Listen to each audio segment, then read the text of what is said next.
But we know UCF won't. We know the rest of the Big 12 won't.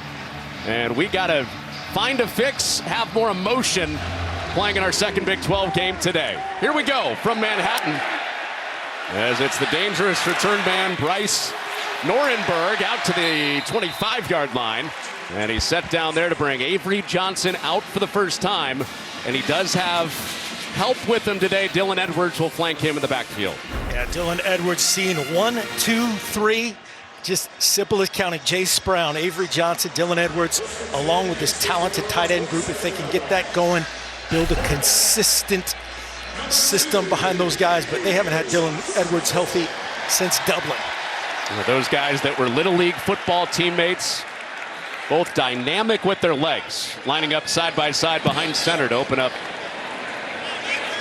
his first Big 10 game for UCF, the second Big 12 game for Kansas State. It's Dylan Edwards slammed down on the first play from scrimmage. And Horace Lockett makes the play to open up Big 12 for UCF. Here's the K-State offensive line. The kind of rotating job at right tackle right now, claimed by Andrew Lanegang. And then we talked about it, Dylan Edwards just makes everybody better. The helium guy pumps everybody up, according to every coach on this staff. Off the play fake. Avery Johnson to the sideline, and he benches it. This UCF defense that has been very, very strong. Top 10 in the country in scoring defense the opening 3 weeks. Defensive coordinator Alex Grinch has done a great job of being simple, multiple. You saw the line movement to get Horace Lockett in the backfield. Nigel Kelly, 51 Lawrence. This guy is their smartest and best leader. Lewis Carter, he is all over the field. Lewis Carter returns to the Big 12. He was at Oklahoma the last 2 years. 1 year in the Big 12, 1 year in the SEC for the Sooners. On a 3rd down and 11, Johnson does take off. This is what the K-State fans wanted to see as Johnson runs for a first down. He told us he would be more aggressive. True to his word. To move the chains. This is making a lot of man happiness around this area. Watch it just open up, play it with Avery. We're playing it from the Alex Grinch perspective, but watch the line stunt. Trust me, it happens. Here we go. The line stunt creates a little big old gap. He sees it, gets vertical, and then does what he does in the second level into UCF territory. 25-yard pop. And on a 3rd and 11, Kansas State converts. Here's Dylan Edwards. Good space player, gets out to the edge and through a tackle and out around the 35 for a first down. Sam Hecht, Andrew Lanegang led the way on the outside. Really nice job, perimeter action. They're reading. Watch these perimeter block that's happen out here. We get the puller as well in the mix. That time was big Sam Hecht. Really nice start here, a dream start for this fan base on this early start. Mark, and for Kansas State to have 2 explosive runs early. That has been their reputation. Ground and pound with good offensive line play the last few years. Jared to throw, and that's picked. Picked off on the trick play. Damari Henderson off the throw from Cure. 4th straight game with a takeaway for the Knights in the secondary. It's the pick for Henderson to get him started. Watch, the first pass is backwards to freshman Lincoln Cure. He's dynamic, and right there just needs to throw that away, man. That's a lot of trust in the young fella, and it looks like, as you said, Damari Henderson goes up and gets it. Looks like it would be good in the NFL. Toe tap with firm control. Both feet, and just like that, going the other way. Well, the best pass defense in the Big 12 to start the season. The top 5 in the country. And the takeaway for Henderson in that back end one more time for UCF. Here's Taven Jackson bringing his game to the Big 12 for the first time. And it's Dwayne Thomas, their gadget player who they line up everywhere on the end around to start UCF's day on offense. He is electric, a little fella, 5'8", 170 is what he's listed at. Ultra quicks. Well, Taven Jackson, Mark, he finished 2nd in the quarterback battle in camp.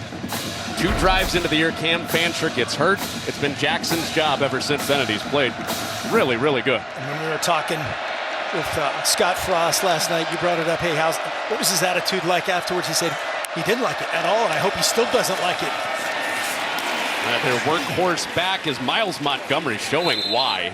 Bouncing off hits, he has a first down for the Knights. This UCF offense, they've been balanced as far as run-pass, led by Jackson at quarterback. Jackson's distributing very well, and very experienced offensive line from various locales. And a guy that makes it go in the run game is Miles Montgomery, who they call everything you want in a player and a person. He runs it. You see that captaincy. The undisputed leader for UCF, either side of the ball, is Montgomery. He's got his second touch, and he is set down by Austin Romaine. So that's leader against leader, right? Leader to leader, yes. Austin Romaine sets the middle of this Kansas State defense. Got to get Obi Zoro Sami in the backfield. And then this guy, Austin Romaine, right there, as you said, the alpha, the leader, the vocal leader, the emotional leader. Right there, a tackle in space, a challenge against 22 Montgomery. K-State defense has been on the field so much in the first 4 games. They've not been good on third downs, and they have a third down coming up right here to prove that this is a different defense coming out of their bye week. And this is anything you want on the play sheet. Third and short. You know, they're actually move that back another extra yard. That was about third and 1.5. Now it's about 3rd and 3. Still in your RPO zone if you're Scott Frost. Also calls the plays as the head coach. Steve Cooper Jr., offensive coordinator as well, working it together. They are without Dylan Wade. They're very impressive. Tight end from Maryland is out. Scott Frost, second stint, 3rd year. Zone coverage here from defensive corner Joe Kleinerman to see what it is after. The pass on 3rd down. Some pressure, and Jackson throws it into the dirt. Chidi Obi Izor in the face of the quarterback, Jackson, to bring up a 4th down.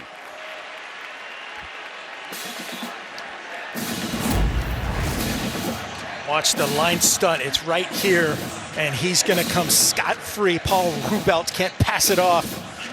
Gets locked, stuck to Ryan Davis, 52, and immediate pressure by Obi Izor. Well, Kansas State hasn't gotten enough pressure on quarterbacks. They haven't gotten off the field on 3rd down on defense, and they check 2 boxes on 1 play. Right there, yes.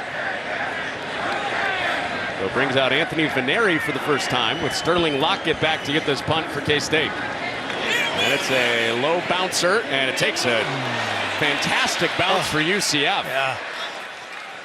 Sterling Lockett getting away as the Knights down at just outside the 15.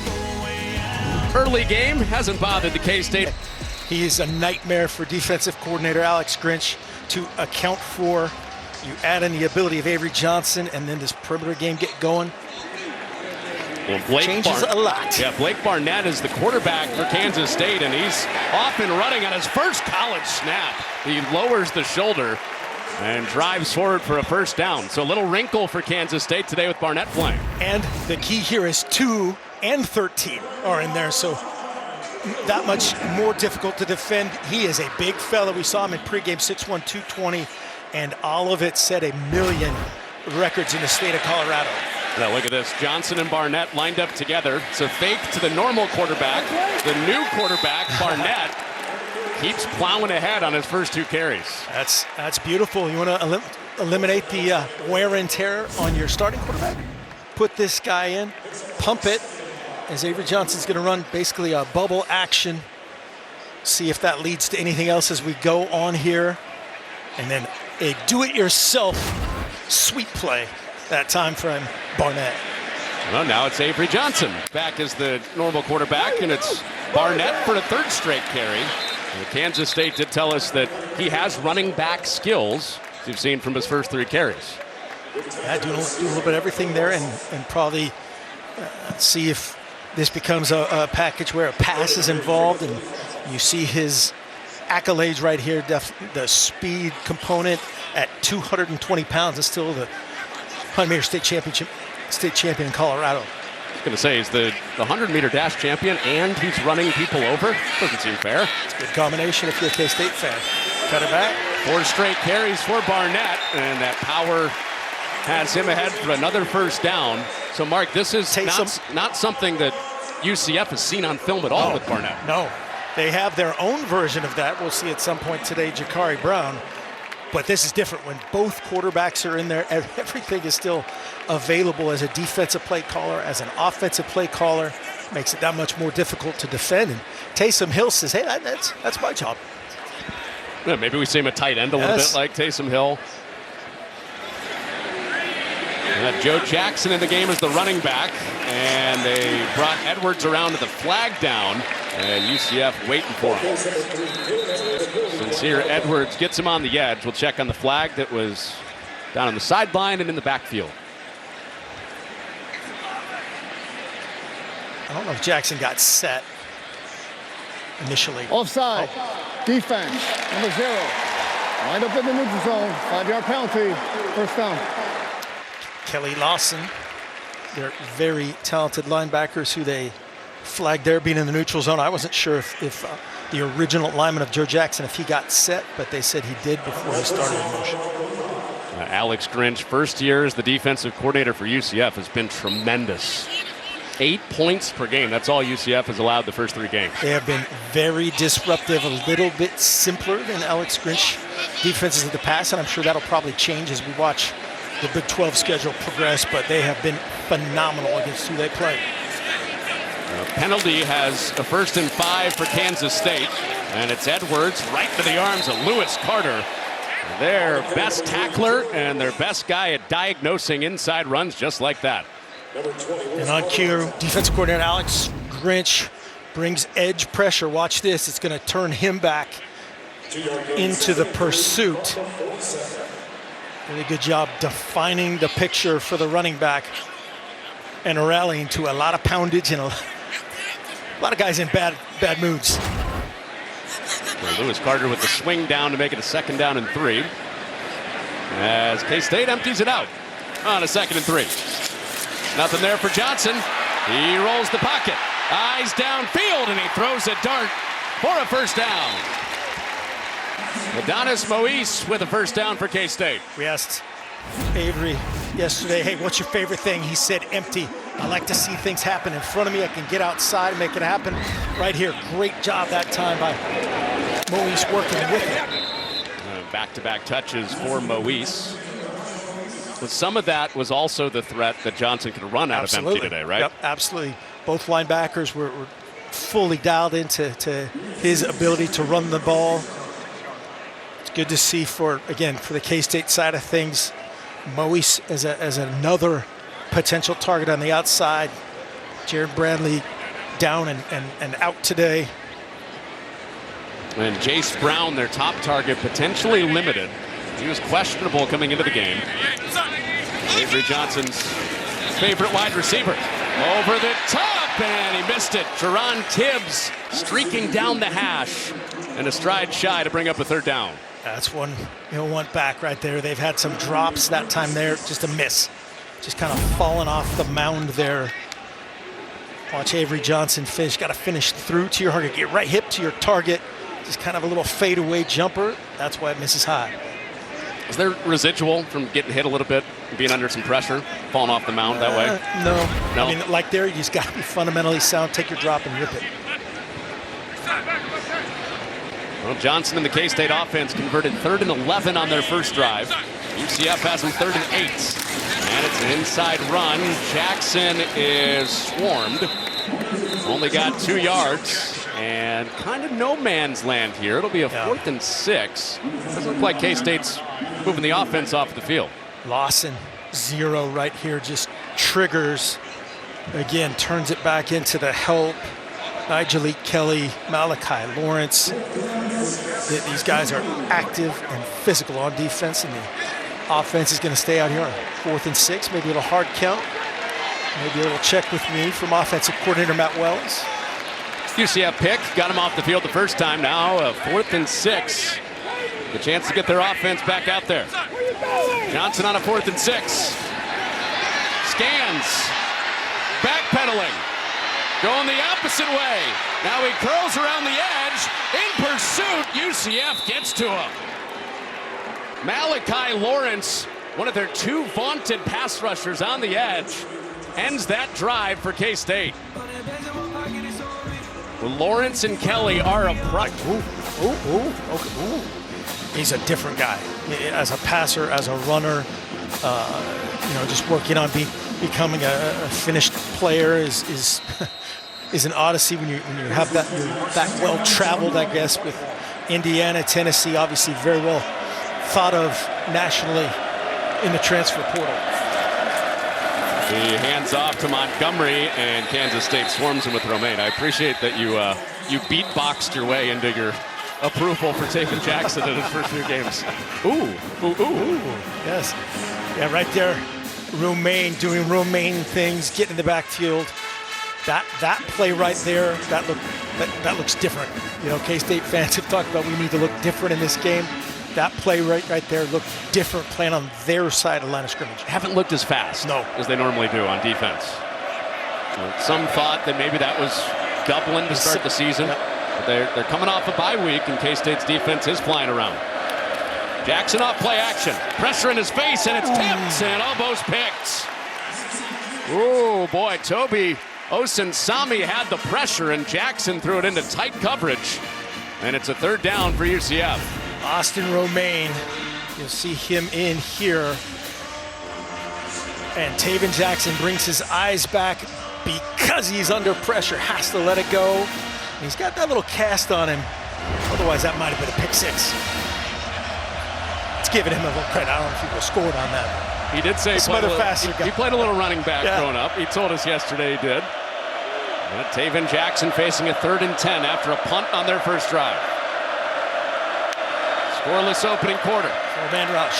He's protected, and he dumps it off into the flat, and Kansas State rallies up one more time on Kylan Fox, who's in for the injured Dylan Wade. Defensive coordinator Joe Klanderman right here. Brilliance by him. He's going to end up bringing only 4 up front. Watch all the eyeballs on the quarterback. Zone coverage, make him check it down, make him play top down and rally to the football. Really nice start if you're Joe Klanderman, D coordinator off the tough bye week, the get it right bye week. They made the most of it, it appears. There were not many positive questions headed Joe Klanderman's way when he met with the local media here.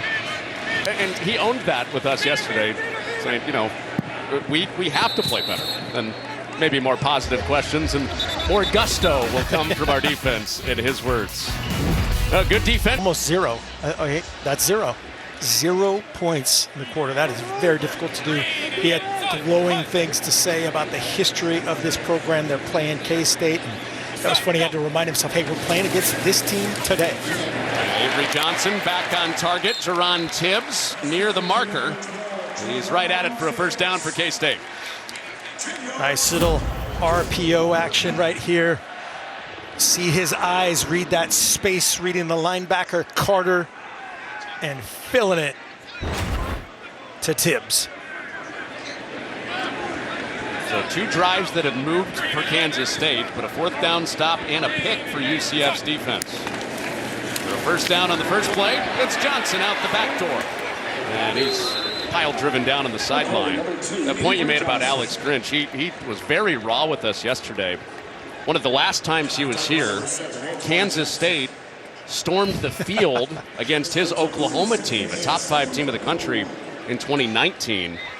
And he said, I cannot relive my past here today. I've seen too much of Darren Sproles, Deuce Vaughn, and DJ Giddens in my time coming to Manhattan. A lot of history. It's Johnson on back-to-back runs at quarterback, and a 3rd down and short ahead for K-State. That is as you said, a QB run all the way. Watch the center pull, backside tackle pull, a little action to Edwards, freezes that front side, and this is where he can do his thing. Now hit it right there. 3rd and 1. So the big explosive for Johnson on the ground on a 3rd down, the first drive. The drive stalled in plus territory last time. On a 3rd and short, it's jet motion. It's their fastest player on offense. It's Dylan Edwards. First down, just shy of midfield. Garrett Oakley paved the way. So it's the exact same play. Now he's lined up outside, as you said, the jet sweeper in motion. He was in the backfield before. Now we have the two pullers going opposite. A little more of that eye candy. That's the balance, the play off a play. Well designed by OC Matt Wells. I've seen it early with Edwards, how many different spots he can align and how he can go in the backfield, out of the backfield, and out of the slot on that third down. Couple of tight ends in there. Play fake.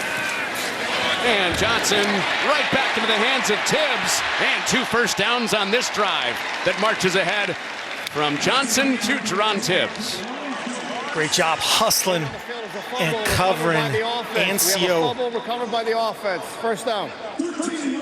Ancio Swanson ends up with it. Great rhythm, hitch, throw, timing to Tibbs and letting him run after.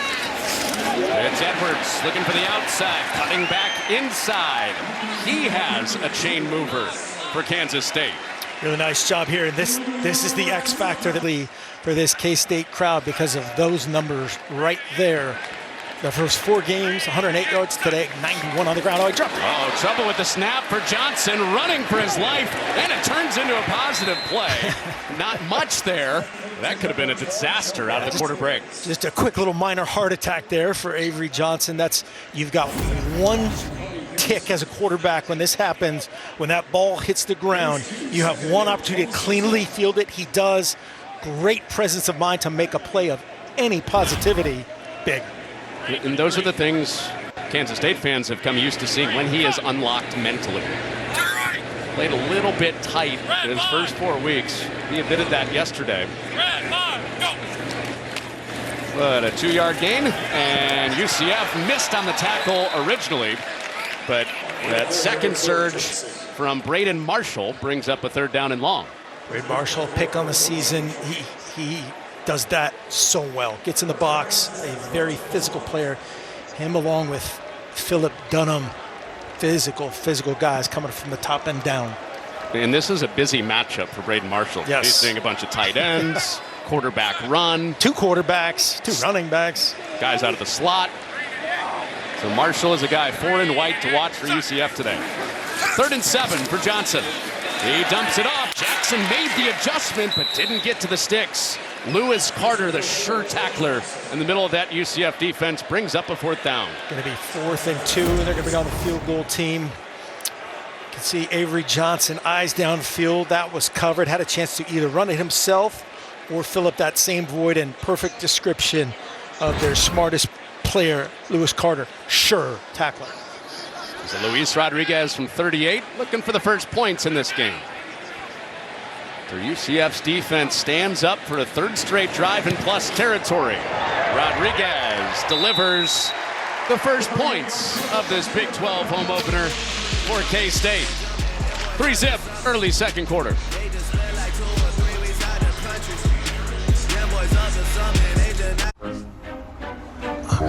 Field goal for Rodriguez. Still no points allowed in a first quarter this year. Kansas State, 3rd drive that has moved into plus territory. 3-0 our score as UCF takes back over. UCF, their first couple of drives, have not moved very much against the best team they've played so far. Back-to-back punts. Yes, for UCF, you want to answer here, get in your rhythm, get in the RPO game, get Taven Jackson back to what he does really well, and then defensive coordinator Joe Klanderman in K-State, rinse, repeat. You got them dialed into a couple things as far as the pass rush, playing zone coverage over the top, keeping all these playmakers in front of you. Got to be great on first down, both sides. It was a big point of emphasis today for UCF. Could they play a little bit of keep away against Kansas State in this defense that has been on the field a ton their first 4 weeks? So far, no. And Jackson over the middle. It's Dwayne Thomas. And a first down gain of 5 yards. Really nice job. Motion him out of the backfield, create the matchup. This guy is electric. So here's your matchup you run. Linebacker powers 35 on electric, slippery DT Jr. they call him. He's quick. Yeah, that's the matchup UCF wants Absolutely. all day, right? Thomas on linebackers. He's got the 4.40 track speed, Dwayne Thomas. Just like you. Yeah, just like this guy, Jaden Nixon, but he can't get out into open space. And here comes a third down. A little fighting behind the play. Black and McIntosh. Scrapping. We're scrapping. It's little Big 12 hijinks right there. Great job. Cody Stufflebeam coming inside out. They said he was a big-time leader during the bye week, trying to get things right there. Really nice job by the big 6'4", 260, getting on the perimeter and turning it back inside. Well, UCF has been better on the outsides on the line of scrimmage the first 3 games compared to Kansas State. Stufflebeam trying to turn that around today. On a third down, Jackson to the sideline, tight roping it. That is caught. It's the Florida transfer Marcus Burke with a first down for UCF. Really nice recognition here by Jackson. Let's take a look. Wind is firm, control occur right there. His left toe in, survives the ground. Really nice conversion. Jackson out the back door. They got that snap quickly. You hear the restlessness of the K-State crowd wanting that to be reviewed. It would have worked out in their favor anyway, but well done that time by Taven Jackson and Scott Frost and company. 2 punts to begin their day on offense. And this sold-out K-State crowd and this K-State defense that looks fresh out of the bye have made it tough. Off play action. It's a back shoulder ball that never connected. Kylan Fox was the intended target. Third down. That was kind of a tooler, as you said, a back shoulder. Normally that would be Dylan Wade in there. Now it's Kylan Fox, the backup tight end. Both these guys very impressive. 0 and 1. The tight ends from UCF, dynamic, physical guys, but that's kind of a little need some experience throwing that. And Jackson has not been predictable who his favorite target has been on third down. He has spread it around, facing a 3rd and long. He's given time. He throws it through the hands of K-State's defense with VJ Payne. Should have had the pick. Settle for potential punt as Jackson got drilled. And stays down to an offensive player after he got popped by Stufflebeam. Clean hit, no body weight, no targeting, no defenseless, that whole category of things. And then, man, I was right here, I was checking the sun. There's a little bit of glare everywhere, but not right there. VJ Payne could have brought this place to life. Their fastest guy, another guy they love on the back end, has really developed into a leader. Hopefully, it could be a lot of things by how he's walking, but hopefully Jackson seems like a tough dude the way he's been playing. Jackson heads to the 10 after Stufflebeam popped him right in the breastplate. Curry Brown, the kind of run package quarterback they've employed multiple times this year. And then also Cam Fancher, the original starter this season, who won the job over these other 2 guys. They're still available. Fancher was emergency only last week, but he's back full goal if needed today for UCF. And he might be needed. Check on Jackson as the day goes on here. As Lockett picks that up off the hop. And UCF is there to stop him ahead of the 15-yard line. A defensive grinder. Eugene Dublin, too much Guinness, too much sloshing around, and not enough Dylan Edwards. Edwards was hurt on the first play and back healthy today as K-State has moved out to a 3-0 lead on the Rodriguez field goal last time down. There's another easy throw. Talked so much, Coach Kleiman and offense coordinator Matt Wells, about getting Avery Johnson some more layups. That's a layup right there. Just that little inside slant, the #1 in progression throw that sometimes he bypasses and kind of looks for something bigger. Take that layup. The layup got him 5 yards. Another quick pop out to the perimeter. And third down and short on back-to-back short throws for Avery Johnson. There's another RPO. Everybody's drawn in, eaten. Eyes got to physically stop Dylan Edwards. Play catch with your guy outside and set up a third and very manageable. Stay with it. Third and short. Short passing game. Absolutely. Short passing game, RPO. The RPO game is something that he just needs to believe in his ability to execute. Not good to see there if you're a Knight fan. And Taven Jackson. UCF quarterback Taven Jackson went to the 10. Pads off now as Johnson operates on third down. He's chased out of the pocket. Eyes downfield. He drilled it in there, but it's broken up on a big hit. Jaden Bellamy in what Alex Grinch described as a knockdown artist. He comes up with a Picasso on third down. I get it. Watch this ball.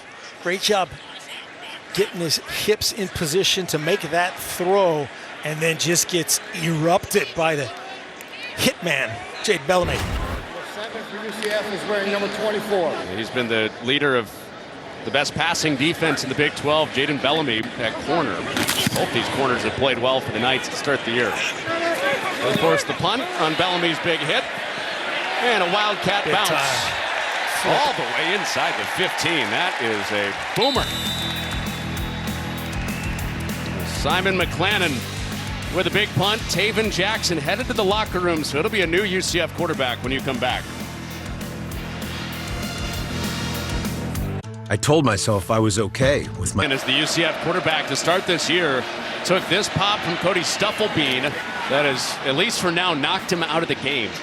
Yeah, the way he landed just looked like maybe the separated left shoulder action, and how he's holding that left side, made his way to the locker room, and out comes Jakari Brown, been at UCF for 2 years, had the 0-2 record in his 2 starts, but a very capable player as well. So you'd think that it might be Miles Montgomery time, the leader of this team overall. Time. Yes. First down to relieve some pressure on Brown into the game at quarterback. Yeah, your favorite of any offensive coordinator, quarterback, as soon as that quarterback switch takes place, get to something that is his bread and butter. The run-read game of Miles Montgomery. Now do what he does best. Oh, he slips. Brown is a very good runner. Yes. But falls down for a loss. Got him for a loss of 1, 2nd and 11 in his first series of the day. Got to give Purnell credit there. 32 Desmond Purnell was in perfect location to attack and get him to the ground, which sometimes is easier said than done. Great recognition by these linebackers. How's the offense change with Brown in there? Anything different that you call? Same. Yeah. Both those guys, really, Cam Fancher and Jakari Brown are just, different verses of the same song. Well, Brown has more production as a runner in his career, and back-to-back times they call his number. Nice tackle. And it's a third down and long. That was a good hit. Logan Bartley, who they are very high on in that secondary for Kansas State. D coordinator Joe Kleinerman, how about his praise for that kid? This guy is super special. He is going to be different, and you can see right there, 6'1", 213. He's a Floridian, introducing himself to his... as it looks like K-State's going to take a timeout. Kansas State, first of the half. It'll be a 30-second timeout. The Florida native, Logan Bartley, was DQ'd. He was disqualified for a targeting ejection in the Arizona game 2 weeks ago. Happened in the first half, so he was good to play this first half today. And his tackle brings up this 3rd and 8 ahead for UCF's offense. Tonight, it is baseball night in America on Fox. Ellie De La Cruz and the Reds look to keep their wild card hopes alive against Christian Yelich and the NL Central champs, the Brewers, or the Guardians fighting for a postseason spot against Texas. Check for the game in your area tonight at 7 Eastern on Fox. How about the Guardians, man? Right about the time for my Giants to make a push. Is it a push? It's over. Are they pushing? It's over. Sorry. It's charity golf season. Third down with Brown. Second quarterback of the day for UCF. He scrambles. Romaine was in his face. He throws a pick. Interception for Gunnar Maldonado.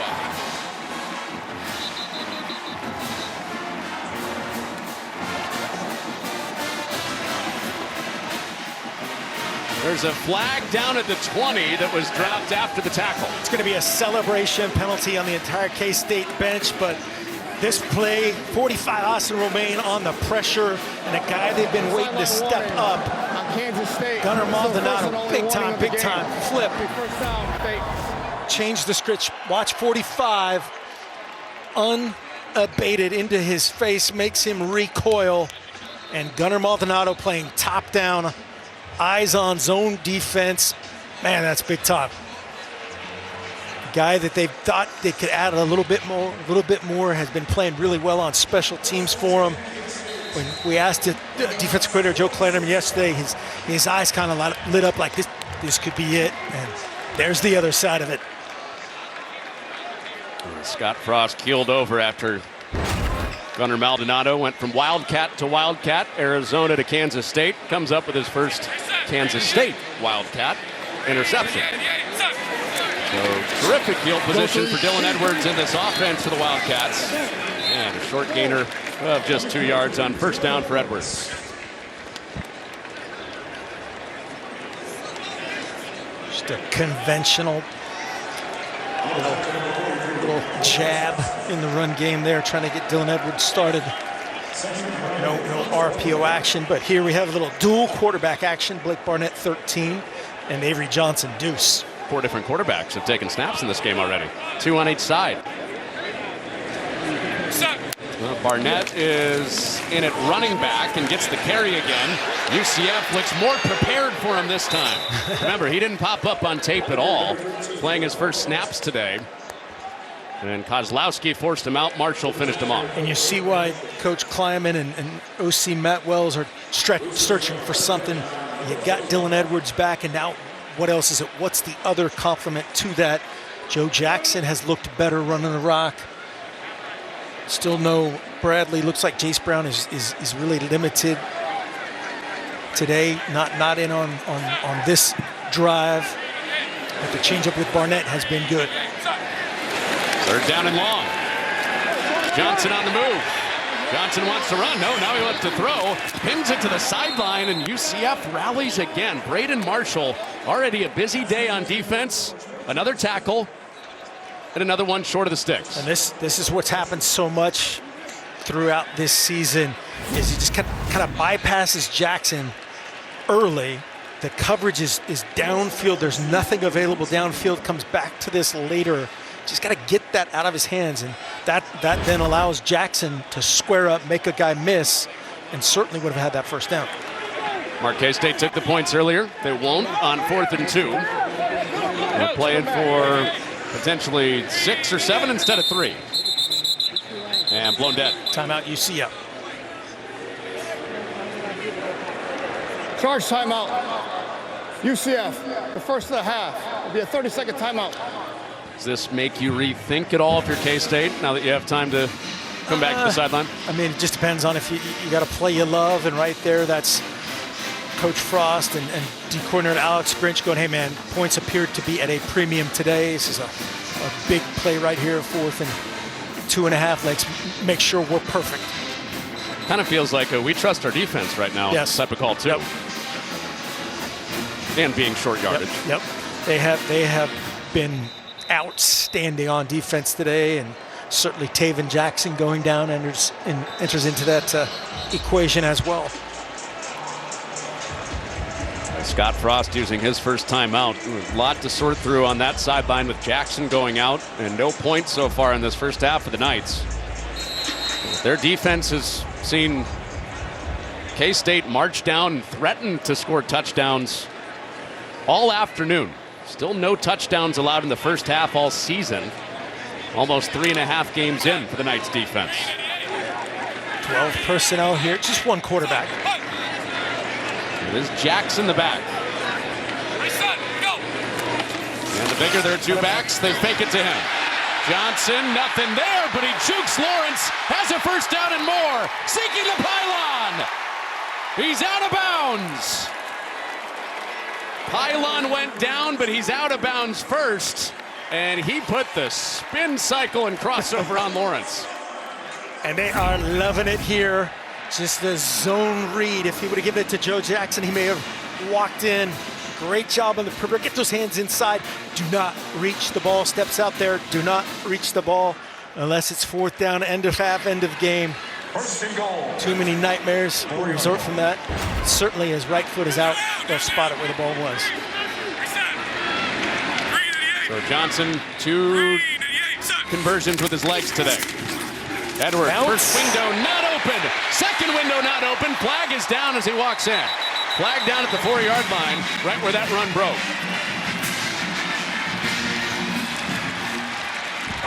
Holding. Offense. Number 56. 10-yard penalty. First down. It's 56 lane gang, and this is again the byproduct of Dylan Edwards. You got to take the good with the bad, I guess you'd say. Here's 56. He's going to press and then bounce. So he starts to press it, then bounces it outside. And first and goal from the 14. I can see why they called that definitely a grab and restriction right there. No doubt about it on Lawson. 0 is Lawson, a great player who's going to track that down. Well, it's been a lazy Susan of right tackles for Kansas State this year. It's very Midwest of here. Beautiful. When in Rome. In the heartland, yes. When in Manhattan.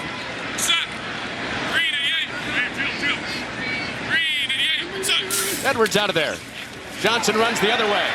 Johnson has a convoy. Johnson to the pylon again. Is he in this time? No. Pretty much the same play we just saw. And he's out at the 3, second and goal. Yeah, so right here they send Dylan Edwards to the field with motion, QB run all the way. Keep that vertical right there. Keep it tighter to your blockers. And again, if you're at home, do not reach the ball. This is fourth down or end of half, end of game. Review. The ruling on the field is the runner was out of bounds. His left foot hits there. It looks like it's the first thing to be out of bounds right there. So that's in. Still has firm control, which you got to key it in. The left foot is going to be the first thing to hit out of bounds there. So that's, I think it's just short, but it's going to be a little bit closer than they have it spotted right now. I was going to say, if nothing more, they're going to move the spot forward. Should be inside the 1 for sure. It was marked at the 3. And Avery Johnson was out of the huddle pointing up to the video board, telling the officials, you got to look at that. I think I got a touchdown. It's a great picture right there. That looks like it's just short as that left foot hits. I'll try to piece together if we have a down the line, goal line shot. Well, Johnson had just missed on one of these tightrope plays 2 plays ago. There's a great picture of it. There's the side judge in perfect position. So left foot out, short of the goal line. By my Southern Oregon geometry, I was going to say, it's first and goal at the 2.5-inch line. Do they have it? It's not a 2.5-inch line, but it's really close. At the further view, the runner did step out of bounds with the ball at the half-yard line. It'll be second down. A good side angle logic by you on that Southern Oregon geometry. So down at the half-yard line, and you would think we're going to see a bunch of tight ends and big bodies here, right? Yeah. A lot of pounds. A lot of pounds on both sides. Let's see if K-State has both quarterbacks in this wad right here, not trying to show the personnel, multiple tight ends. They have all sorts of big boy, 13 personnel, 14 personnel, 1 back, 3 tight ends, 1 back, 4 tight ends. This looks like just 12 personnel, 1 back, 2 tight ends, and then the 2 wideouts up top. Well, it is the bigger back, Jackson, who has almost 30 pounds on the other back, Dylan Edwards, beside Johnson. And it is Jackson. He uses that size to plunge in. K-State with the first touchdown of the day. And the first touchdown UCF has given up in a first half this year. It's 9-0 Wildcats.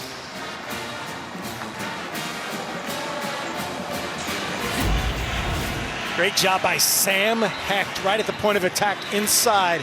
Getting it started, getting under the pads of 13 Lockett, and then cuts it back. Lewis Carter untouched into the backfield. Really good vision and realization by Joe Jackson to cut it back. The first touchdown of the year for Jackson. And UCF in the first half, that is an amazing stat. Doesn't matter who you're playing. UCF was in a dogfight, 0-0 at the half with Jacksonville State. Blew out North Carolina A&T, and then blew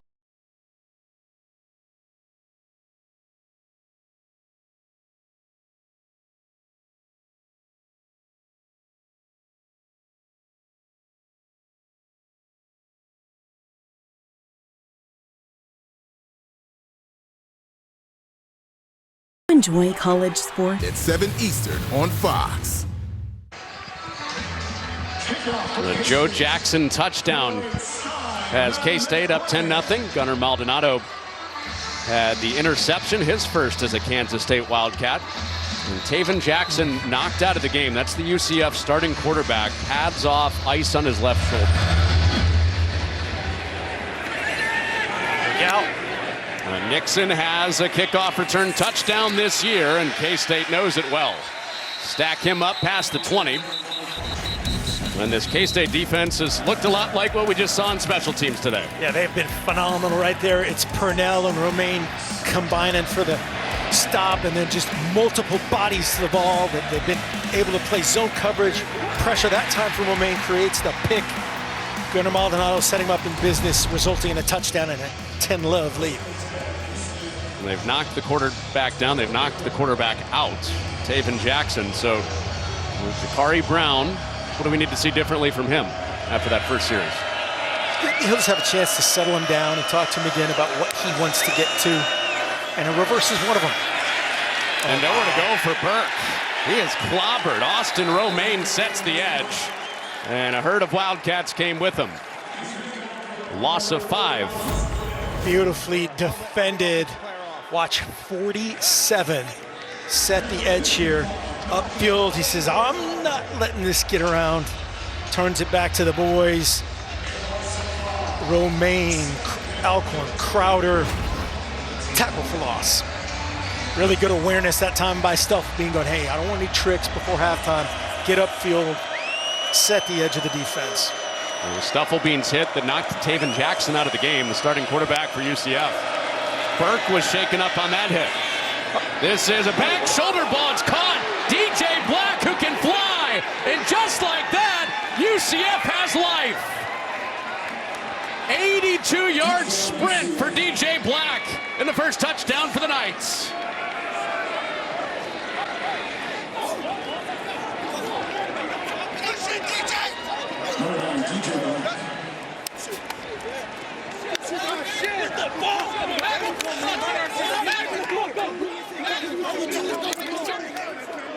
Wesley Fair beat in coverage after he whiffed on the knockdown attempt.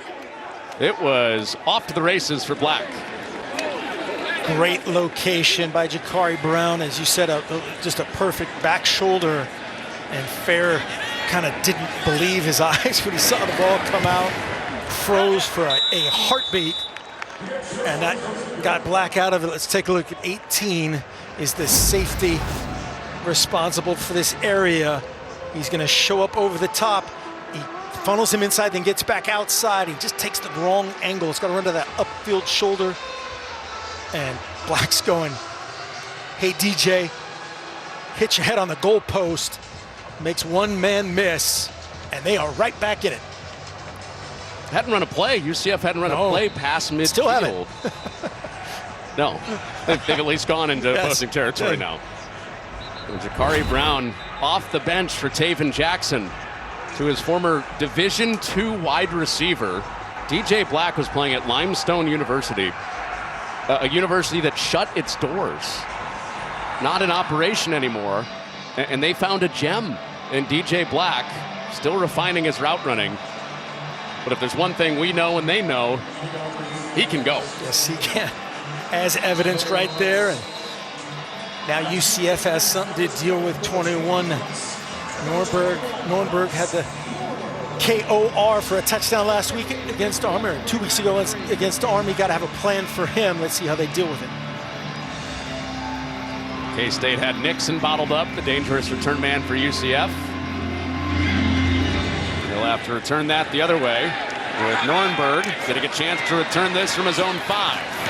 He had a crease that closed fast when he got out to the 25. There was a little something there, wasn't there? Yeah, there was, and then a great job of that second level, the overlap players they call them. There's that first line of defense, and almost like a linebacker or a safety closing. Officials timeout. Really nice. Nuremberg. Troy Ford Jr. closed on him, made the tackle on special teams.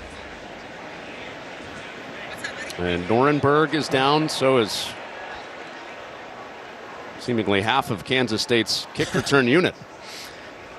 Zach Wittenberg, the injured Wildcat. And now it just changes everything. The quick strike there, and now I got to go back and look. You got 2:49 on the clock. Both teams still have 2 timeouts in addition to the 2-minute timeout. And as if we recall, UCF won the toss. They deferred, so they'll get the ball back in the second half. So that'll be in the mix here as we end this first half.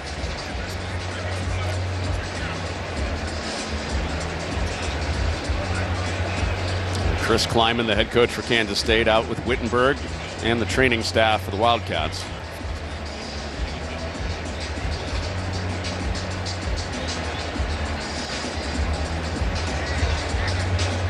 Quick strike, explosive play. They've been kind of the grinded out a lot of times, but always have that ability to make those explosive plays. And you're 2 snaps out of it, man. You're down 10 points. You're 2 snaps out of it. Zach Wittenberg down in the field for Kansas State. While we have a moment, let's check in with Mike Hill, see what's coming up at the half. Coming up on the State Farm halftime, could Illinois find a way to slow down USC's high-octane offense? Notre Dame's at Arkansas in their first ever meeting. And see what Jalen Daniels and the Jayhawks are doing against Cincinnati. Connor and Mark, come see what we're doing at the half. We'd love to have you. Will you join us? See you then. Invitation accepted, Mike Hill. And Zach Wittenberg up on his feet for Kansas State, injured on the kickoff return. Blocking for Nuremberg.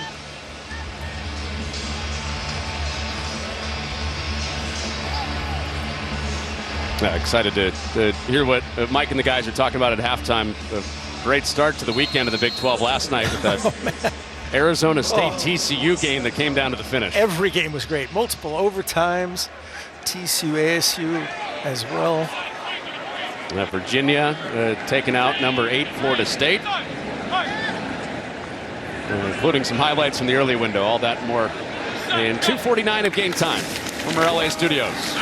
Avery Johnson, Dylan Edwards back to work, and Edwards pops a big one to start this drive out across the 40 with a first down. Really nice work right here, getting him on the edge, doing what he does best, running that almost like that 200-meter turn. That time Joe Jackson, the off back, helping his buddy out, got 2 backs in the backfield. He gets out in front of him. Really nice job setting the edge, making that happen, getting him in space. That's 8 explosive runs already for Kansas State. Any run of 10-plus yards and explosive, that's their 8th of the game, and that is the opposite. That is a loss. And Edwards set down by Rodney Laura. That'll take us to the 2-minute timeout in this first half that took a quick turn on the DJ Black sprint of 82 yards for UCF. We got a 3-point ball game in the Big 12 from Manhattan, Kansas.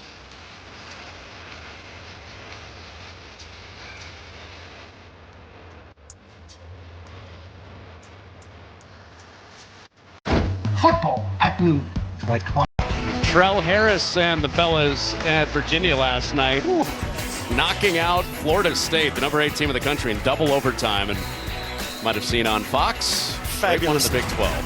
Fabulous finishes, fabulous field storming, and a couple of one-score games. You know a thing or two about that. Ooh. Johnson got it into a tight window to Tibbs, just buzzed it past that outside defender. First down after Damari Henderson was buzzing out, thinking pick. Really nice fit by Avery Johnson right there. That's when he's good, man. Just play in rhythm, on time, firm fundamentals. Get it out to Tibbs. 20-yard pop, first play out of the 2-minute timeout. Right back into plus territory for Avery Johnson and K-State. Edwards ran into a wall, and he is snowed under by Carter. K-State has played a bunch of close games, just like we saw last night. And this has been close by score, but not by plays in plus territory. 16-0. Feels way more dominant than a 3-point lead. 51 Lawrence just checking in here to get a pass rush. Johnson fake to Edwards. Eyes still on Edwards. Over his head and complete to Sterling Lockett. First down Wildcats. 1:10 to go. Clock stops. Really nice ball. Watch play it with Avery. It's a predetermined rollout. Great layer over the top of that underneath coverage. Nice location and finish by Sterling Lockett. As Scott Frost said to us yesterday in our UCF meeting, Lockets have been at Kansas State since the dawn of man. Origins of this universe. That's right. Johnson stretching it out, and it's strung out by UCF's front. Here's number 2, Avery Johnson. He got nothing on that play. Run out of bounds. Malachi Lawrence in the area. Dylan Edwards a little frustrated there, as every back is when the quarterback pulls it. Should have kept it. Should have given it. Running backs will say that, what, 99% of the time? Yes. Unless they're going to get clocked. Right, exactly. That did stop the clock, so no gain. That's the positive for Avery Johnson. Gave himself a little more time to operate. And him and Edwards back in full force together today. Fake it to him. Johnson out. Johnson eyeing the first down. He is angled out just ahead of that first down. Kelly Lawson brings up a third down. Good reaction again by Avery Johnson, seeing the grass, filling it up. Everything was covered downfield. Had a couple of guys who maybe borderline tackled in the secondary. Probably got away with a couple holds, but a good bounce. And that time Sterling Lockett 6, a really nice job of downfield blocking as well. 8 rushes. That's the big number for Avery Johnson. He has gotten back to what makes him him and what made him a 5-star recruit. This time Edwards does get it. He has a great block on the outside, and he's forced out. His tight end, Will Swanson, set that edge, and Edwards ran right past him for a first. Yeah, doing a nice job on this perimeter run game, changing up the scheme slightly, changing up who the blockers are at the point of attack. Good show and bounce by Dylan Edwards, and there's Swanson, 83. As you said, hands inside, run, and then thump. Here comes Lewis Carter. He had his man, Braden Marshall, engaged for what, like 5 seconds? Really nice job. It was like pushing the sled for Will Swanson. First and goal, Kansas State. Trying to make it a 2-score lead again before halftime. Throw back. Johnson throws it back to a wide open man. Touchdown, Will Ancio.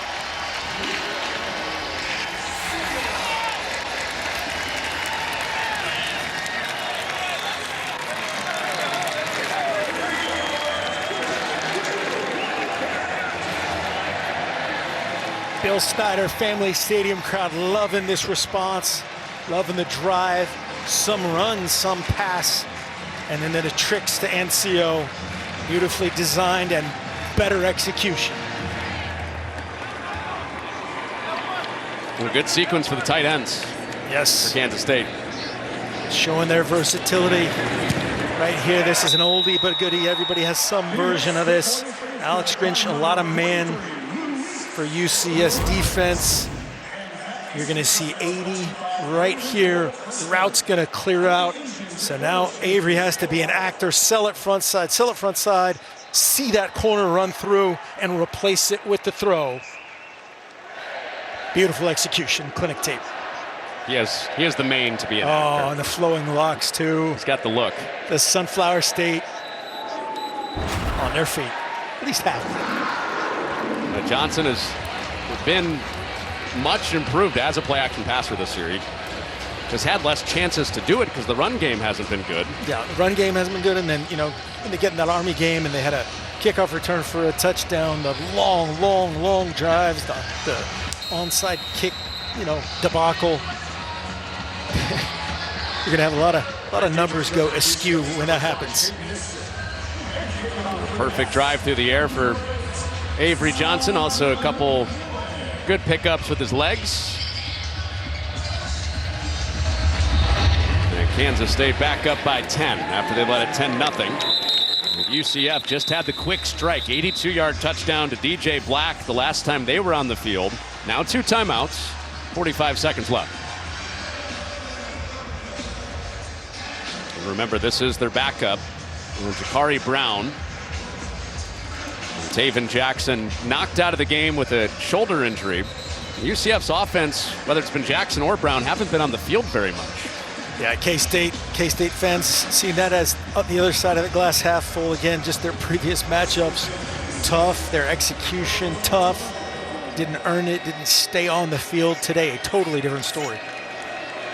Well, UCF will try to double up here. Yes. They get the ball at a halftime. 45 seconds to operate. Draw. Brown, window closed, window opened on the outside. He is in bounds. Clock winding inside 40 seconds. And no timeout being taken. Yep, just going to go fast here in no huddle mode. Probe this, maybe another one maybe outside the 40, take a couple pops. Took a lot of time off. Now the ball's on the ground. Trouble with the operation for Brown. See if now warming up at the sideline, but between he and or Cam Fancher, we'll find out with you as they take the field. Well, UCF does get it first. K-State kicks it away. And the second half off and running with a kick that did break the plane and go through for a touchback. It's dangerously close to a penalty. But out to the 25 for UCF, and Cody Stufflebean has made 3 hits that have sent guys to the sideline, including that one on the starter at quarterback Taven Jackson. Yeah, if I see Cody Stufflebean in a dark alley, I'm running the other way, or a quarterback anywhere near a football field. Well, you better work the protection to that dude. He's gotten in the backfield with a bad attitude and finished those guys off.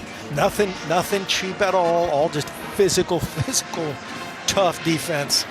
And speaking of tough guys, here comes Jakari Brown. Brown favoring that shoulder, headed into the locker room, but he did have the big throw to DJ Black, 82-yard play. Other than that, not much doing against this Kansas State defense. Stufflebean was in pursuit. Brown got away, but he's twisted down. Couldn't get away from Osun Sami.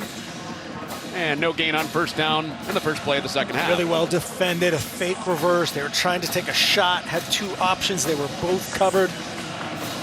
Really good reaction by Jakari Brown, and then just the relentless pursuit of that 4-man rush got home.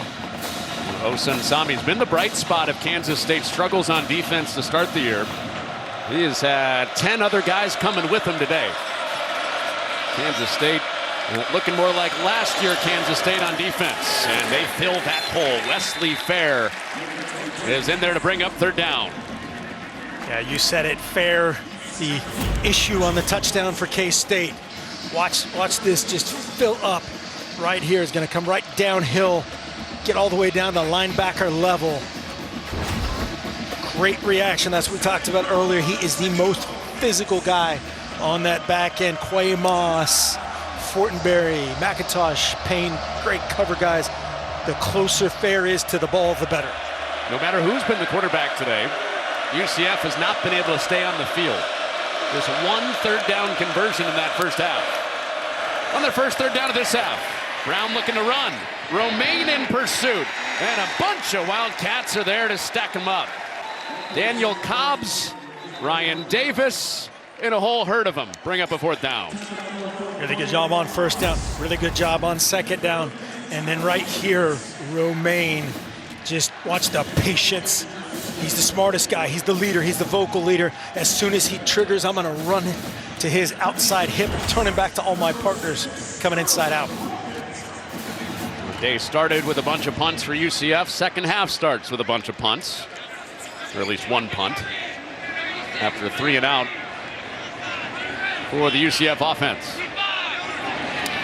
Sterling Lockett back to return for K-State. And hit in front of him and touched up by the long snapper Dalton Riggs. So Kansas State's defense challenged during their bye week to play with a little bit more passion. They brought it on this Saturday in Manhattan. They get the ball when you come back. Back on, his shoulder pads back on, and he has been warming up. Yeah, just warmed up and looked totally normal QB draw. It's Avery Johnson sliding down right in front of Philip Dunham. He got 4 yards on his first play from scrimmage of the second half. Good design, had a chance to throw it outside or run the design QB draw, had the numbers, and then they mark it where he starts the slide, and that was right there at the 39-yard line, 2nd and 6. A day where Kansas State hopes that they can turn their season after a 1-3 start. Still just one Big 12 loss. That opener in Dublin. And it creases for Edwards. First down, just shy of midfield. And it's just one more way, run through the tackles. Again, look at the offensive line. We're going to have 2 pullers, center and the H-back tight end category, Cat, and whiskers away from being gone.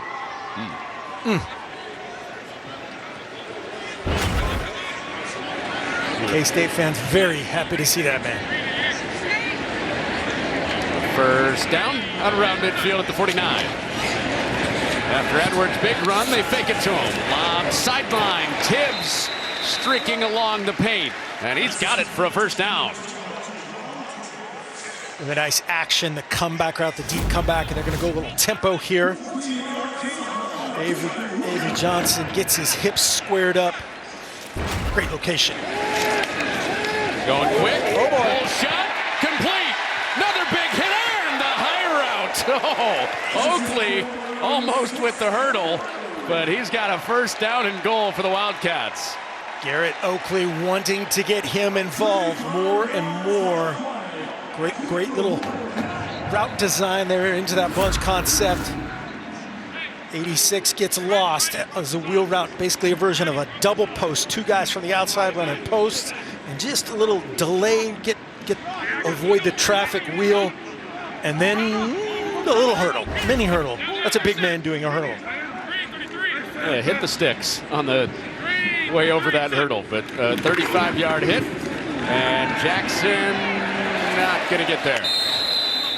He's down at the 1, 2nd and goal. Same play they ran before that Jackson scored on. Defensive coordinator Alex Grinch for UCS saw that movie coming. They did a nice job scheming that up.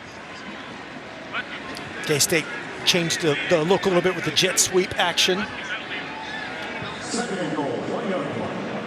We saw Alex Grinch's defense hold up in plus territory several times in the first half. K-State did punch it in off of a turnover, and then at the end of the half in their 2 minutes to lead 17-7. On a second down, little inside flip for 6. They pay it off with Oakley. He set him up. He has the closer and the shimmy to end the drive.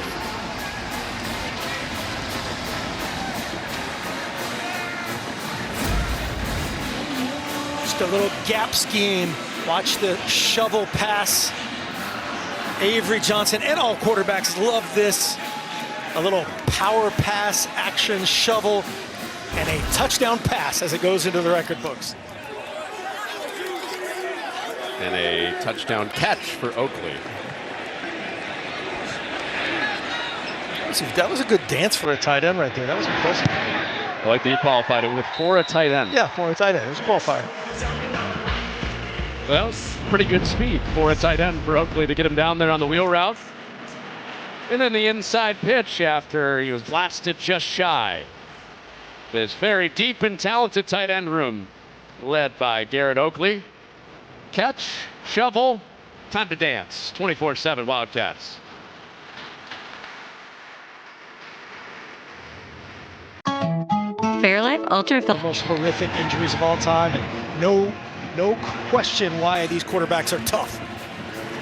Well, the reason that we see Mackenzie Milton there is his quarterback looks like he's coming back out after this game break with Mike Hill in our LA studios.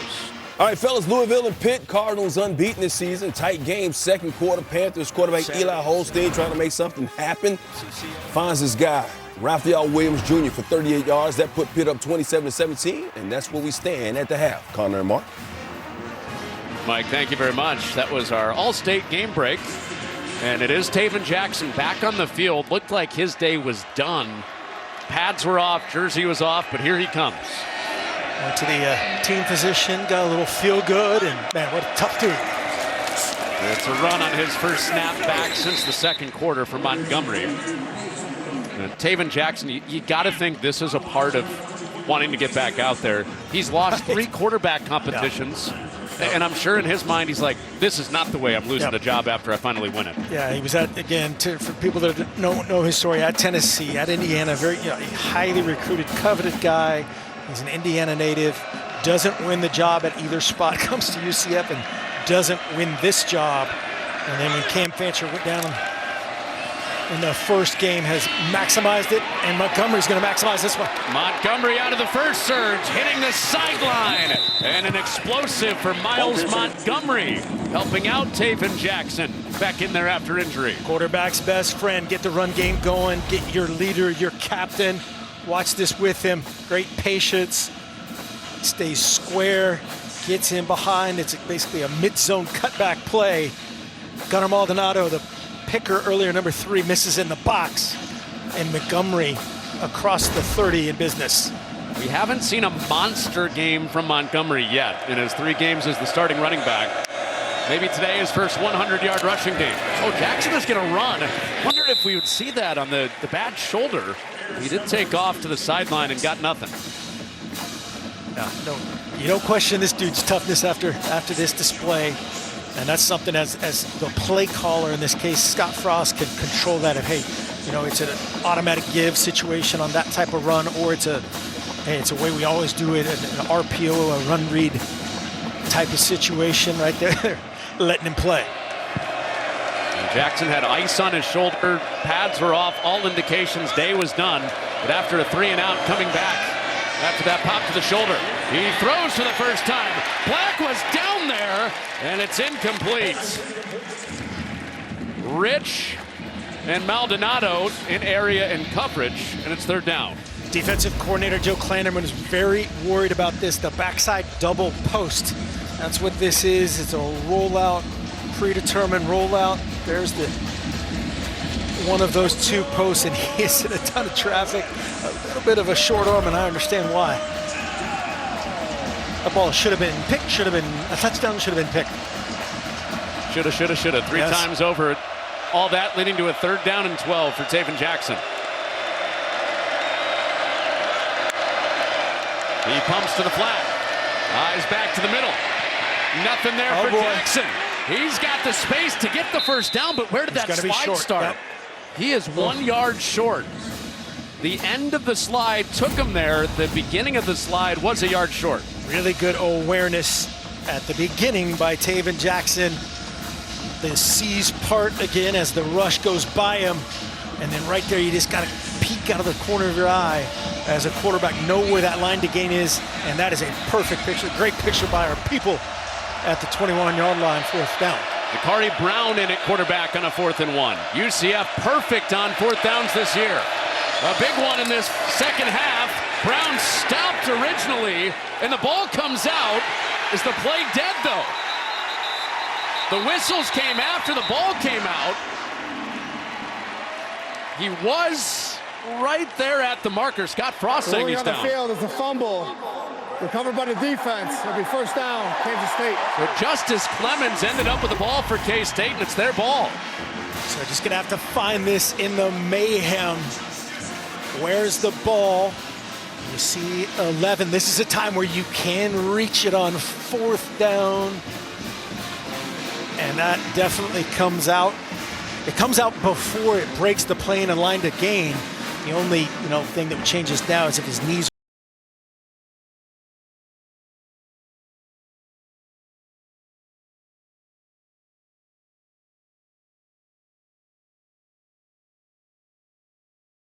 So ruling on the field on a 4th down was that Dakari Brown fumbled. Kansas State recovered, and it will be their ball. It's in review now. Mike Pereira with us. Mike, a lot of smoke to work through here with all those bodies. What'd you see? Boy, there really is. I mean, we've been looking at all the angles here that we have, and I really don't see anything to conclusively prove that they could change this. And then, as Coach said, it's a 4th down play. If he was down, had he made the line to gain, and the ball disappears from the angle right down the line. So all of those uncertainties, it would seem to me that you really couldn't change that. Yeah, it feels like K-State's ball either way, right? Either he's down and it hasn't penetrated. After further review, the ruling on the field is upheld to be first down, Kansas State. And just as Mike P said, and that's the thing of if he was down, his knee or shin or anything prior to that, the ball then hadn't penetrated the line to gain or made the line to gain. If he did make a line to gain, then it was a fumble. You know, the forward progress thing was out, play on. First time all year UCF has been stopped on a 4th down. It's also their second turnover after just 1 in their first 3 games. And their defense stands up on the first play of this drive with Kozlowski in the backfield. They rotate these guys a lot, Lawson, Carter, Kozlowski, and you see why does a great job on special teams right there, just in the backfield, physical, getting the dangerous Edwards to the ground. A little bit different look for those backers today and the decisions they have to make with Dylan Edwards back in there and Avery Johnson running some more. Empty it out on a 2nd and 14, and he buzzes it past Tibbs, incomplete. 3rd down and long. Just you can see the communication right there of Tibbs, like, hey man, just stop. I'm anticipating you to stop right there, and that's one where Tibbs zagged and Avery threw the zig.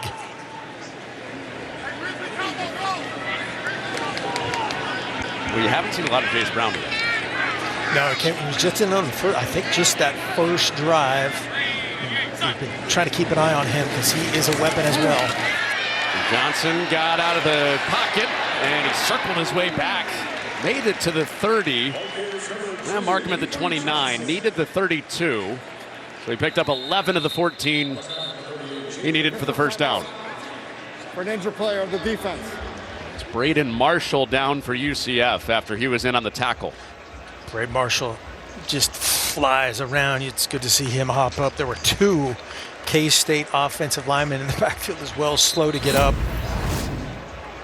Taking a time and watch this shot. This is where Avery Johnson just recognizes the coverage, allows him to run out, get vertical, and protect yourself. Can't really see what happened. Marshall was just outside of the picture to the left there. He's wearing number 24. He was the first man in. Marshall there with the green mouthpiece. Helped off the field. And a low snap. UCF was close to getting there. And another booming punt. McClendon unloads and sends it back inside the 20. The 54-yard boom after a 65-yarder in the first half. Just 2 big plays allowed by Kansas State's defense in this game. One was a DJ Black 82-yard touchdown. But they have swarmed Taven Jackson and Jakari Brown at quarterback. And it is Jackson back out, the starter, after he was hurt in the first half, and he puts the ball on the money along the sideline. And there's the 3rd big play. Dwayne Thomas streaks down. You set him up for that, and just a strike by Taven Jackson, the tough guy, play fake. Little switch route into boundary, hole shot, beautifully executed. Back in the ball quickly, out of the backfield, it's Nixon. They love him on the perimeter. Wow, McIntosh comes up and socks him before he can get any further downfield. Give him 10 yards and another first down. Yeah, Nixon's not going to run out of bounds. He'll turn it back inside, hit that weak inside shoulder, and McIntosh finished it. All right, they did mark him short. And that could get him there. This will also depend on the spot. Gave him 9.5 on the first down play. Alcorn, Crowder, and Fair right there. We talked about Fair's ability to get at the line of scrimmage areas behind the line of scrimmage. Short again, Jackson in the pile, and now they've got the first down. Yeah, really nice push. I thought I saw the ball flash up there for a second. But that again, a quarterback sneak against all these bodies after being hurt, again, can't commend the toughness of this kid enough.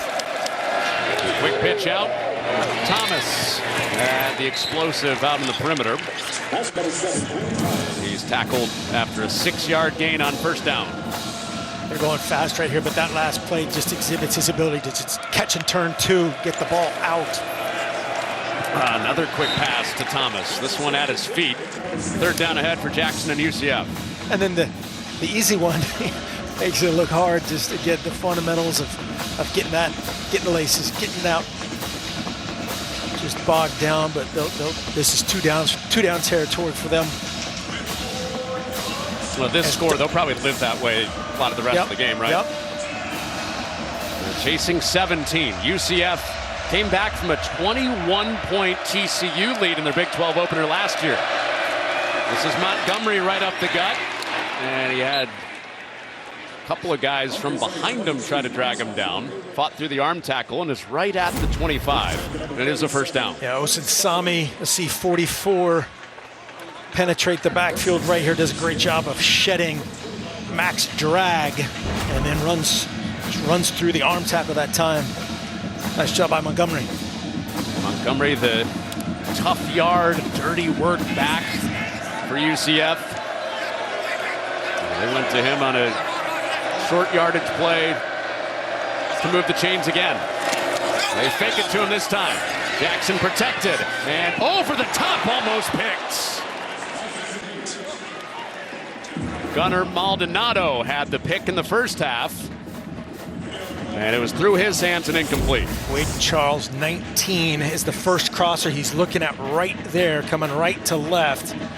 And he was open, came off him, and just a little late and just a little unsure.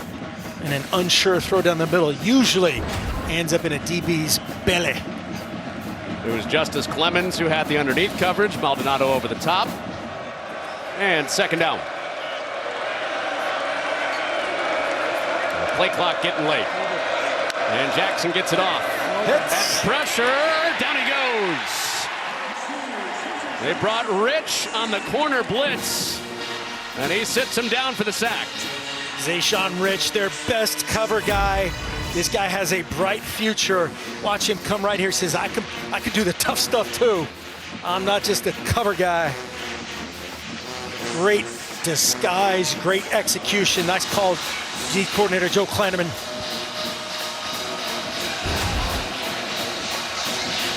Think about that condensed set. You can disguise a little bit more, and Zayshawn Rich did that beautifully. Third down and a 15. Jackson spun around, and he is hit for a second straight play. Obi Izor was the first there to slow him down. Osen Sami finished him off, and it's a fourth down. Just a pass rush drill. They've got 5 up on the line of scrimmage, and then they've got Taven Jackson right where they want him. The twist game, as you said, Osen Sami makes him redirect for a second and finishes him as well. Stufflebean, if there's a quarterback on the field, he'll touch him. He's been all over the place. So Noe Ruelas, his career long is 52. This is a 53-yarder. And he has the leg. The 53-yard field goal. A new career long for Ruelas, who had a 52-yarder at James Madison last year. And he makes it a 2-score game. Beautiful execution. As you said, just stroked perfectly. Looks like the Ryder Cup, little perfect drive. Well, not for the Americans. It's been a great start for the Americans. It's early. It's early. An 11 play, 48 yards, 4:02 on the drive. Punctuated by that K-State pass rush. Yes. When those guys are turned loose, the coverage, they've been doing a great job downfield for the most part in coverage. Just a couple of exceptions, huge plays. But right there, great job on first and second down to let your guys go after it on third down.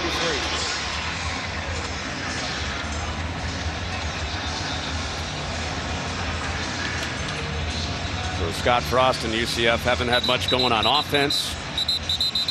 DJ Blacks. Number 23 is now wearing number 42. 23 is now number 42. DJ Black's 82-yard touchdown in the first half, their biggest play. Dwayne Thomas with an explosive on that drive, but ended up with a field goal. Devon Rice back to return for Kansas State. Saw their normal Nuremberg returner. went down, yeah. Nuremberg. Limped off earlier in this game, so it's Devon Rice back there to receive this one.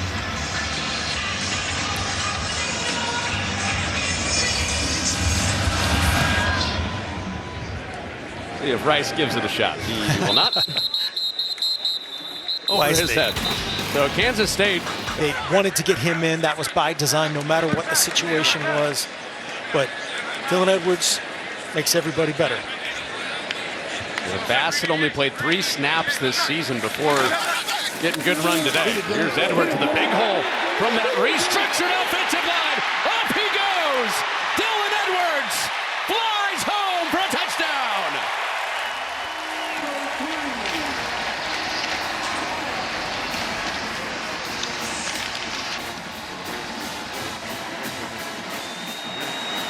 Behind Devin Bass, he goes 75 yards. He just makes people better. Coach Kleiman said he's our helium. He inflates everybody, including this capacity crowd.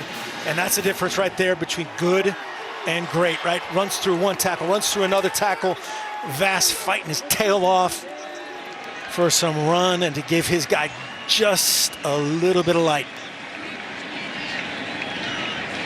Over 200 yards rushing for the first time this year for Kansas State, something that they did all the time last year when DJ Giddens and this offensive line were second best in the Big 12 running the ball. Did you see the little inside zone, mid zone as he's come to the right side, center, right guard, right tackle. Great job on the perimeter. I think that was Tibbs, and then runs through. 2 unblocked defenders, making everybody feel all right. Was it a Days of Thunder quote that Matt Wells threw out there? Run through the smoke, Run through the smoke. Run through the smoke. That's what Dylan Edwards Put him to does. sleep. Yep. Run through the smoke. We got dancing people in overalls. Not in mid-season form on the high 10s from that guy. Come on, that's better. They got there. Yeah. Those girls helped him. Yeah, that was good. Yeah, kind of the Steph Curry look from said night night. Dylan Edwards on the touchdown. Whew.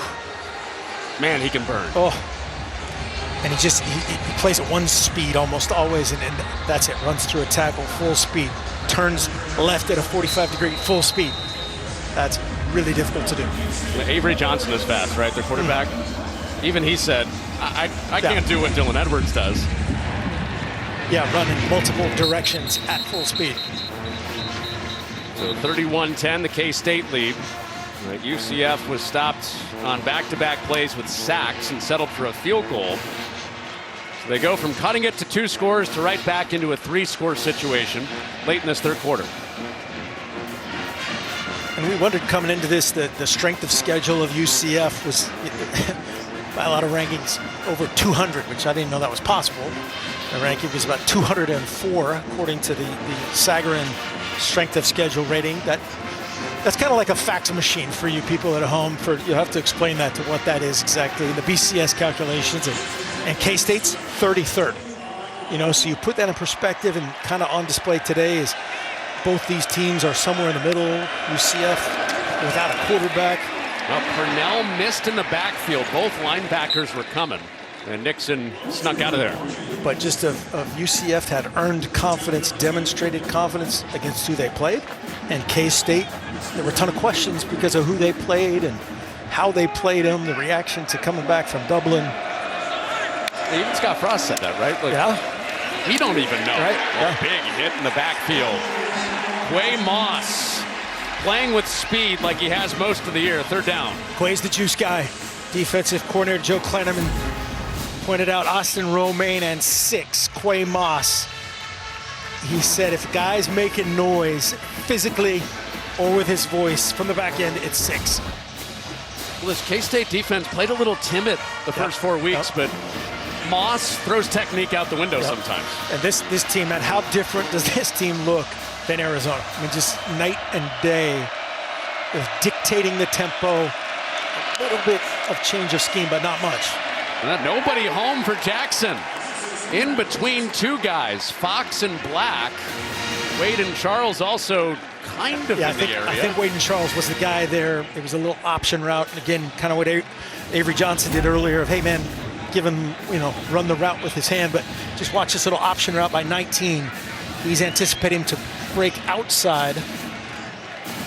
And you saw him indicate that to 19 right after. Hey, give a little one of those. Well, the biggest question for UCF on offense coming into the year, their receivers. Yep. And they've had rolling quarterbacks with three different guys back there.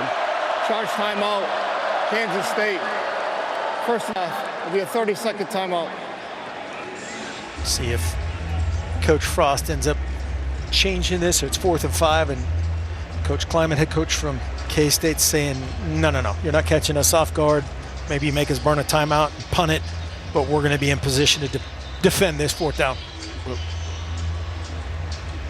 So before this 4th down, next Saturday, the fight for the AL pennant begins with 2 game ones as the league's best square off in the American League Division Series. It all starts next Saturday on Fox and FS1. The Red Sox clinched a postseason berth last night on a walk-off.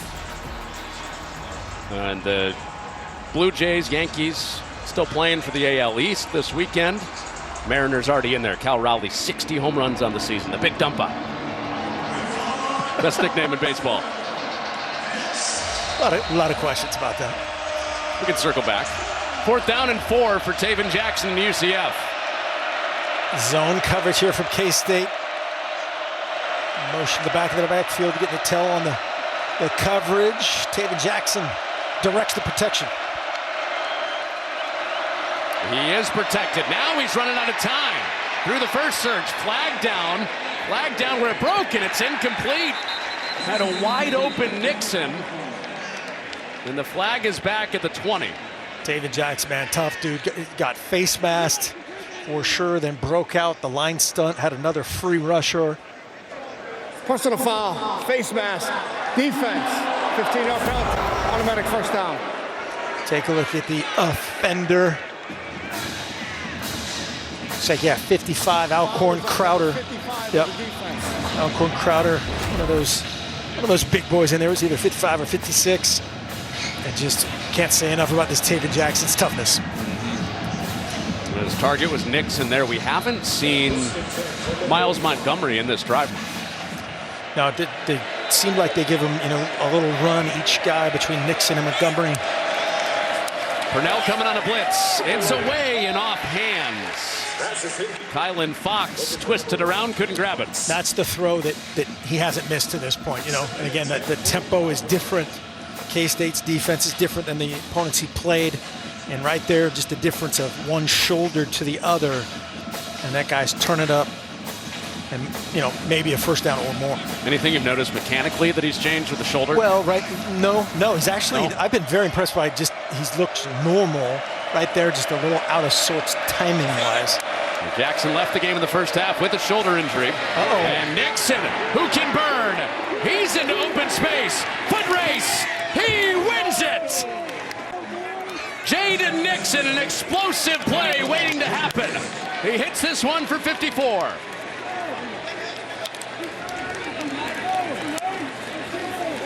Said, all right, Dylan Edwards, I see your mid-zone press, get vertical, and use my speed. We asked, can Jaden Nixon break one against these guys? Right there, it happened. The exact same play that Dylan Edwards scored on for K-State. So a slap back for Nixon after the Edwards score. 54 to cap it. Are they saying please block that kick? It's very polite. We're on the Midwest. Yeah. Very polite. Watch this action. Great job up front. And watch Nixon work. Same thing. Find the void and then just hit it. Entire offensive line working with him. We call that some version of a mid-zone. Makes that unblocked defender miss. Really nice design. The unblocked player was the corner. Should be theoretically your, worst tackler on defense. And happy Knights. Nixon had that game a couple of weeks ago. He had 3 plays to 60 plus. Yes. including the opening kickoff. Right. And, that doesn't even count as a play from scrimmage. Explosive dude. Former West Virginia. 16 of UCF is now wearing number 93. 16 is now number 93. You think of some of the great players they've had over the years. Nobody had done what Nixon did at UCF with 3 60-plus yard touchdowns. 2 on offense, 2 on the kick return. And it shows up for the first time in Big 12 play to make it a 2-score game again. This third quarter is more like it, right? It was 3-0 early in this game. 0-0 at the end of the first. And now both offenses have broken out. Edwards and Nixon with the big plays in this third quarter. Now Kansas State with Dylan Edwards back healthy today. It's looked more like their running back history. Darren Sproles, who gave defensive coordinators nightmares. Deuce Vaughn, back-to-back 1,000-yard seasons. And then DJ Giddens last year and the year before that. Just the tradition. Darren Sproles, I mean, what a freak. Had the misfortune of playing against him in the Holiday Bowl. Wow. As advertised. Is that what made you an offensive guy? Seeing Darren Sproles on the other side. Get the guy on my team. Well, season high in everything, which when you've only had 9 snaps before today. Really anything they could have gotten from Dylan Edwards would have been a season high today. But 150 yards, and now he's going backwards. The flag is out. Where that comes from, that's usually going to be a... Dylan Edwards and then Jaden Nixon. And the fourth quarter begins with UCF's defense coming off that penalty, trying to look more like first quarter UCF defense. Yeah, coming alive, little tackle for loss.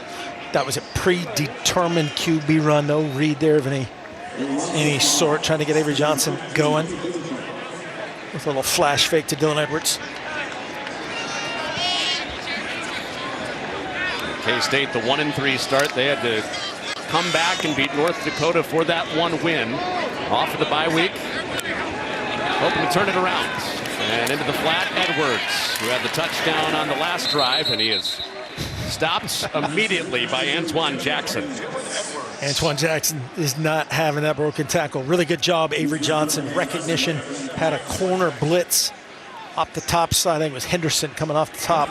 He got rid of it in rhythm immediately to the flat, letting him go.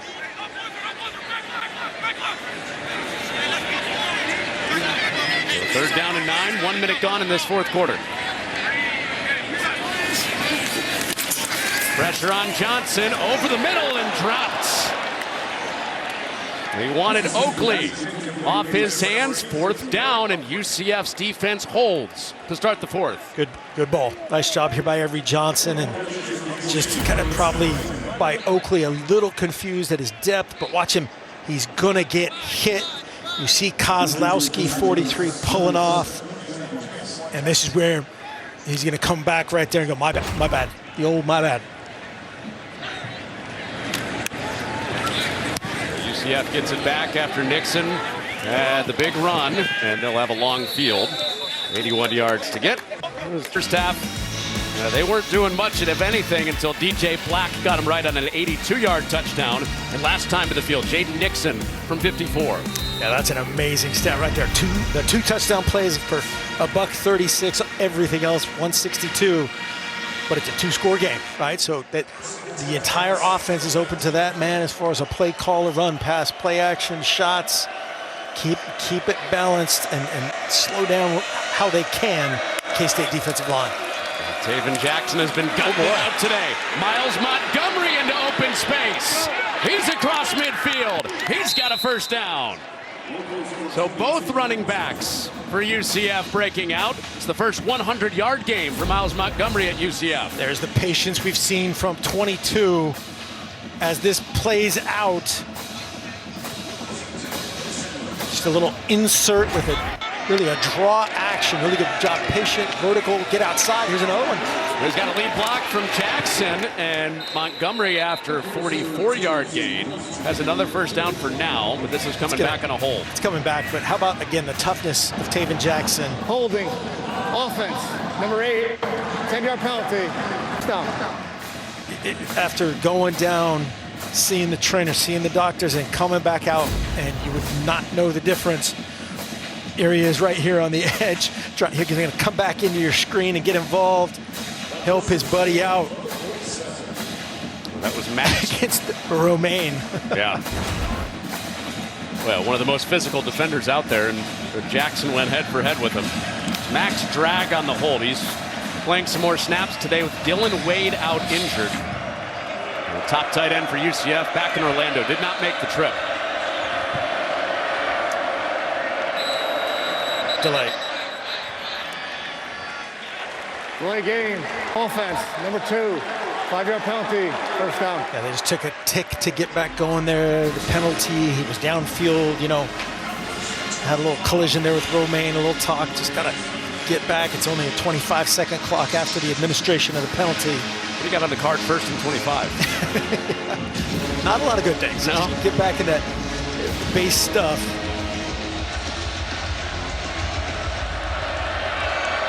Stacy Gage in there is the running back, the redshirt freshman out of Tampa. On 1st and 25, it's Gage. And out of the chase down tackle. And he's able to get some of that penalty yardage back. Got most of the delay back. 2nd and 21. Really good pursuit on the backside right there. They were trying to force the ball to be pulled by Taven Jackson and just chasing it down from the backside. It was Stufflebean again. That was just a predetermined handoff.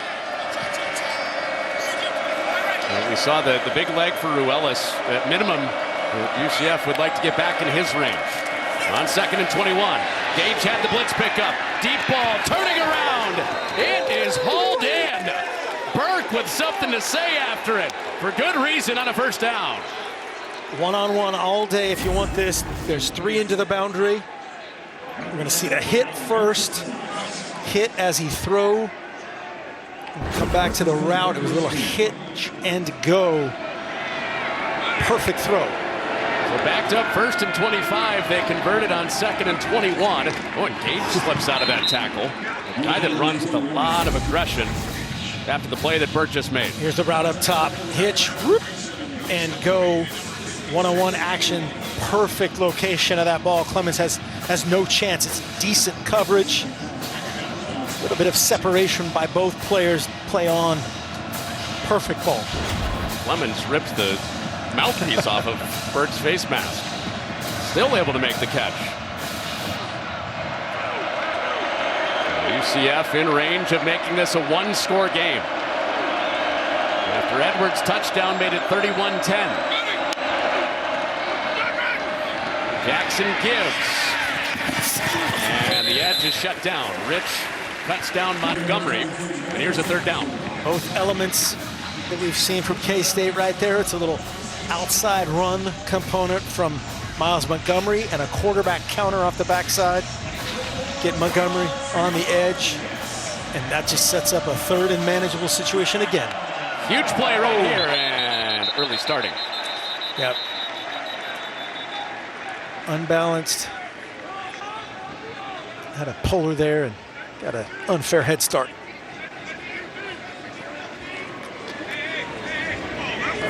Full start, offense, number 62, 5-yard penalty, 3rd down. So that's a hold, a delay, now a false start for UCF backing up on this drive. Yeah, they've been relatively clean, and right here, both sides of the offensive line. That might have been one on the center. UCF offense didn't have a penalty all day until the 3 on this drive. And energizes this crowd. A massive play in this game. It's a 3rd and 8. Jackson over the middle, broken up. Wanted Thomas, and the top coverage guy for Kansas State, Zayshawn Rich, knocks it away. Zero blitz, brought edge pressure, added the guy covering the running back.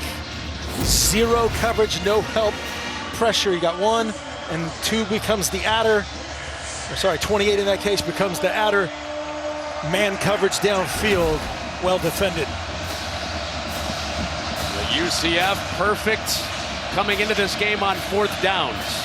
They were stopped on a 4th and 1 earlier in this half. This a 4th and 9. Play clock getting late. And UCF will have to use a timeout here. It's a delay again. And they won't get a call. Play game. Number 2. A penalty. 4th down. I'm talking about 7-play, 59-yard drive. K-State backed up with 4 penalties. Sorry about that. K-State's in their hands team mode here, just in case of emergency if they decide to go onside at this point, and they do not. Rice, the only guy back there, and it's over his head. Through for a touchback. So Avery Johnson has looked more like the guy that we saw last year and had all that hype as a recruit for Kansas State at quarterback. Yeah, they're going to be happy in Aggieville tonight if this trend continues. There'll be other great nights, but did it on the ground, did it through the air. The X factor again, Dylan Edwards. That opens up everything else. Garrett Oakley on the wheel route, shovel pass. A dancing tight end, a dancing K-State tight end. Good. That means good things are happening. That was Garrett Oakley who he hooked up with for that shovel pass touchdown. 2 backs with Johnson. Carter comes crashing in there. Oh, what a run fit for the middle linebacker for UCF. That's a linebacker fit drill right there. Just pacing, just triggering Lewis Carter running through Jackson. Ooh. Dunham had a little headbutt for Edwards after it too. Sorry, Edwards. Oop. No, it was Jackson on the carry. Jackson, but Edwards was around there, and Dunham said, hey. So 2nd down. Quick passing game. Tibbs has been Avery Johnson's favorite target today. He's out of bounds on a 3rd down. Give him 5 yards, so a 3rd and 5 ahead. Nice job just staying in manageable 3rd downs again. No gain on that 1st down. Ball control pass right to the boundary, a little fade flat combination. Now sets you up in whatever you want mode here on 3rd down. You don't have to get in drop back pass. So much of this stuff, the empty will be a quarterback run up option component. Was empty, then Edwards came back in. 3rd down, Johnson double pumped. He has Cure underneath. 1st down to the freshman tight end. The junior to the talented freshman, 5-star guy.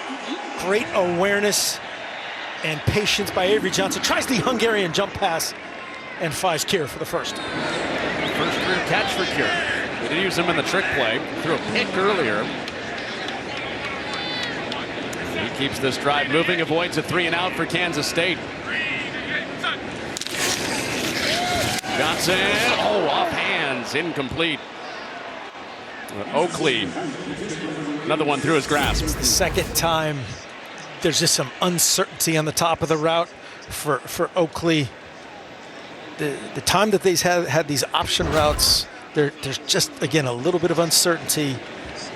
There's ways to clean that up very easily, but again, that's just an opportunity. That should be 2nd and 4 at an absolute minimum. Gives that big guy a chance to break it. Johnson doesn't have his favorite target on the season, Jace Brown. He's been out since the 1st series, and UCF is filling the run right now. Malachi Lawrence sprinting to the end. These defensive ends, man, they are scary. Brought a corner off the top side, so Malachi Lawrence, by design, becomes that edge defender. And there's so many places where you're going, hey, man, Dylan Edwards versus a defensive end? No problem. But that's a different dude. Now those 2 guys, Lawrence and Kelly, set the perimeter for UCF in a big way. Lawrence slightly ahead as the run defender. Both guys get after the passer, too. It's one of those downs. Kansas State had him protected, though.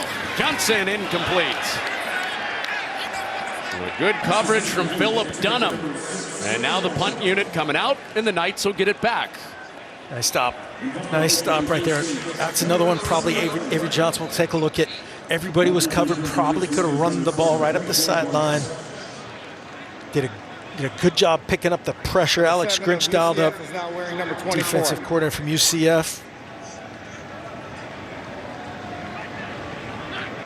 So a quick stop for UCF. It took a little over 2 minutes to get the ball back in the hands of their offense, who will have 85 yards to go after the 45-yard punt. First year of his second stint. They haven't lost since the Cure Bowl in 2016 while he's been the UCF head coach over 3,000 days ago. Kansas State has played a ton of close games lately. That is caught on the first play of this drive by Thomas. And second down ahead after UCF's defense got him a quick stop. It's a tough throw to the field. Great job by Thomas going down and getting it. Nixon through the arms of Romaine and powers through for a first down. This has been the difference. Both these backs, Nixon has done, explosive play after explosive play. Miles Montgomery as well. They've got something going, that little kind of hesitation, dribble, reset the front and bounce it front side, kind of probing this K-State defense and finding some answers as it goes along. They sure have. Over 200 yards rushing both ways in this game. And UCF just went over 200 yards on the ground with both Montgomery and Nixon. Nixon stays in there on a 1st and 10. It's Jackson to throw. Dancing around the pocket, and he's hit from behind. Swarmed by Travis Bates and hit for a 1-yard loss. Just great effort. The Austin Peay transfer. Just effort. He's blocked. Taven Jackson has no options downfield. Right here, UCF sub, so K-State can match and mismatch however they want, or rematch. Clock at 5:30. 3 timeouts, chasing 2 scores for UCF. To the perimeter, and nothing after the catch. Kylan Fox. Was Bartley in the area again. He had the takedown from safety for Kansas State. Nice job there, keeping him in inbounds as well, keeping the clock running and stopping any more yardage gain. 3rd down and 8. Jackson has time. Fox is short of the line to get. He's about 2.5 yards short. Really good protection right there. Got a few backups in there on the front, but that is a really nice job. They brought pressure right there, picked it up. Jackson back there eating a sandwich, setting him up 4th and 2. Crowd loud enough. He has to. Trying to hear that coach to player communication from Scott Frost to him.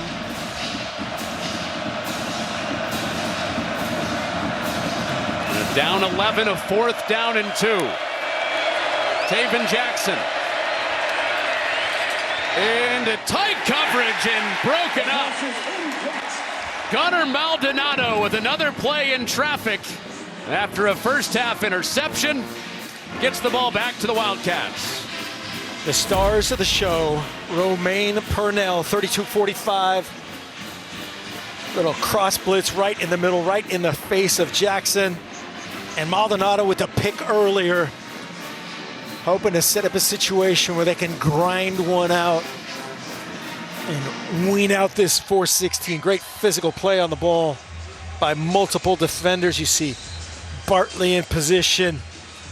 Osen Sami underneath it, getting his vert.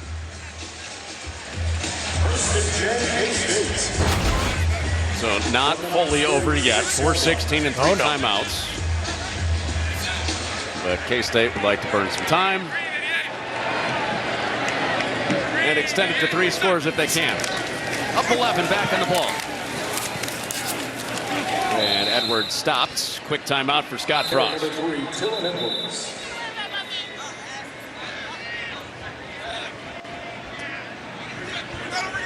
Yeah, 2 possession. You can actually hear the sideline right there saying, not over yet, not over yet. Still have the 2-minute timeout. That bonus timeout that now exists. 4 minutes and 10 seconds. 4-1-0.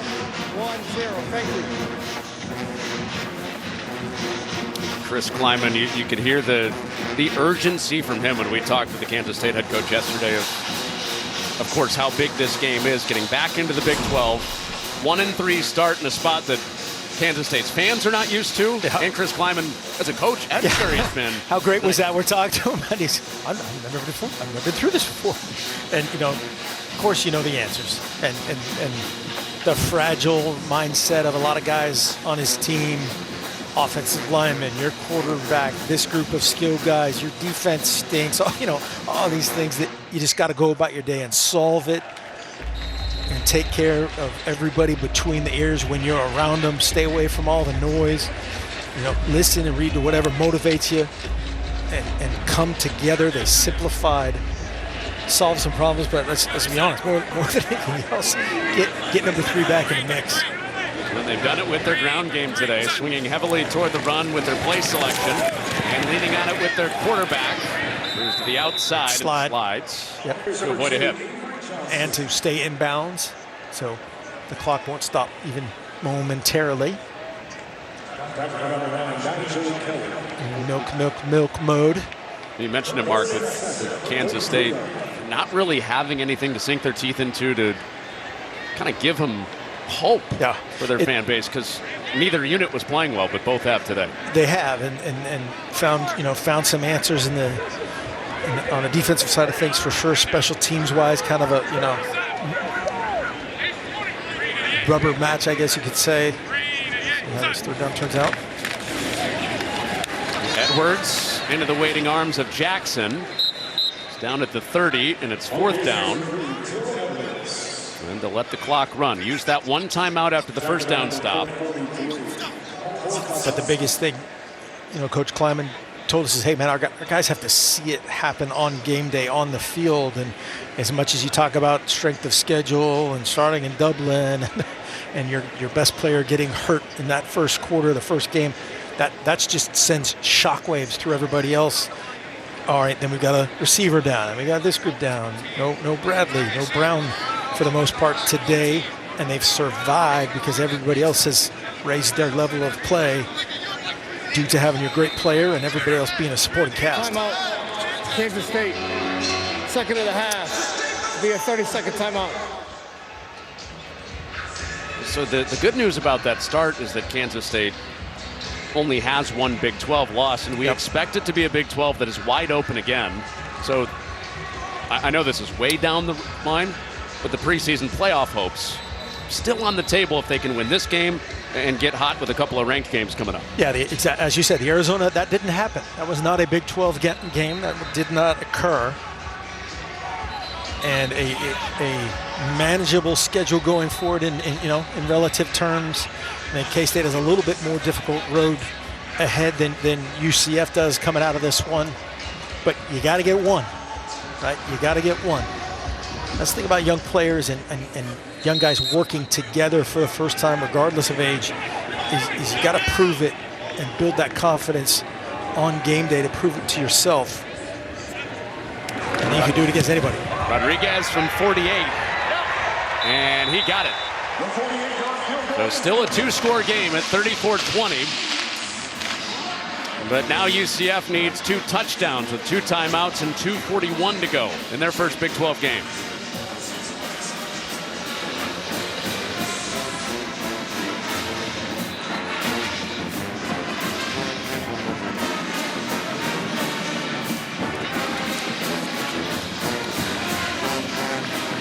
Thinking about that back, their special teams, the difference maker today has been the 2 big punts, really a field flipping punt that kind of got the wave going there to get the scoring started. Have negated the return game that UCF has shown to this point. I get it, different opponents, different level of opponents for UCF, but defense had allowed 8 points per game.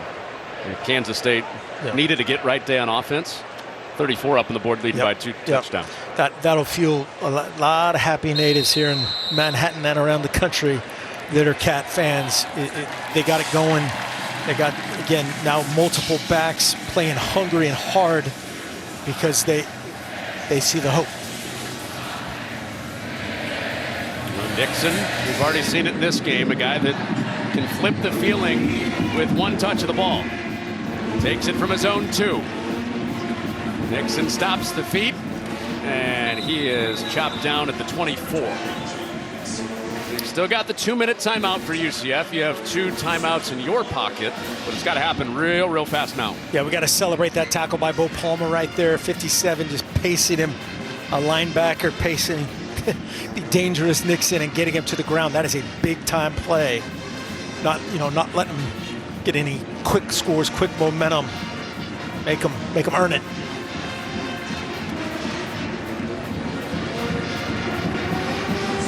Taven Jackson missed the middle part of this game, went out with a shoulder injury. They got him to New Jersey, patted him back up. And since the first drive of the second half, he's been the UCF quarterback. And a big day running the ball for the Knights. Over 200 yards. He throws a fade ball. Oh, man, wrestled away. Was he inbounds? He was. Quay Moss snatches it away for Kansas State.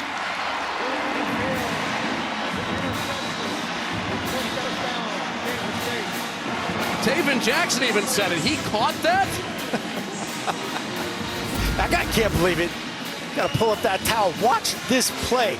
The athleticism goes up and just rips it out of his hands. That is a great location with that football. We'll have to see when he gets control and when probably that right foot is inbounds or not. Thomas battling. And that is clear possession, right foot down. Wow. Every inch of his 5'9" frame going up to battle another guy. Oof. Strength on strength right there. Quay Moss, the juice, the leader. And the other thing, Coach Kleineman said, probably the best hands. Right there, I see it. And it was the hand ripping it out. Yep. We'll confirm that in replay. Call timeout. Replay has stopped the previous play. To review the previous play, the ruling of the field is an interception.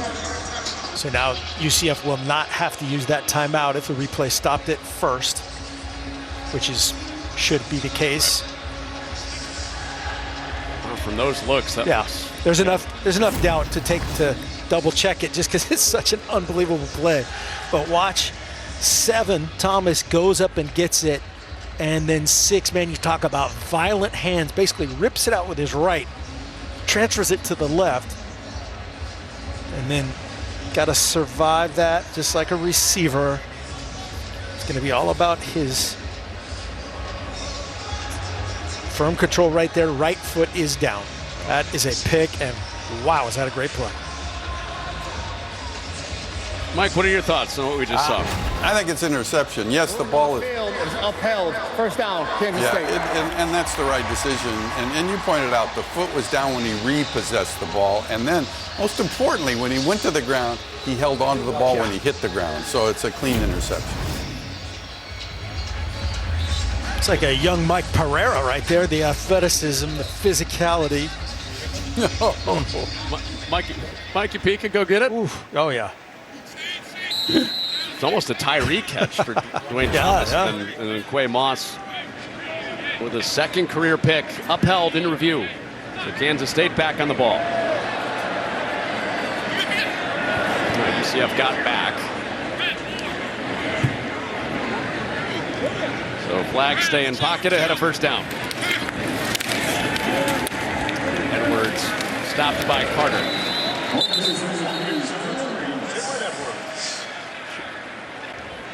If Coach Frost does not call a timeout, Coach Kleiman will let this work down to the 2-minute warning, 2-minute timeout.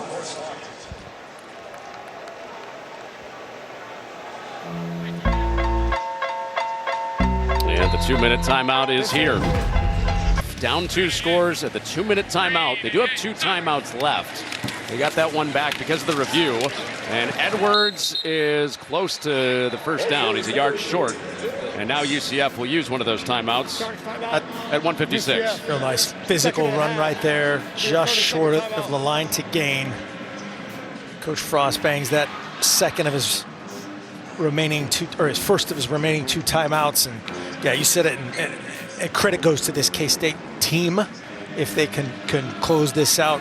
The defense, complementary football, forcing these turnovers, the toughness of this UCF team.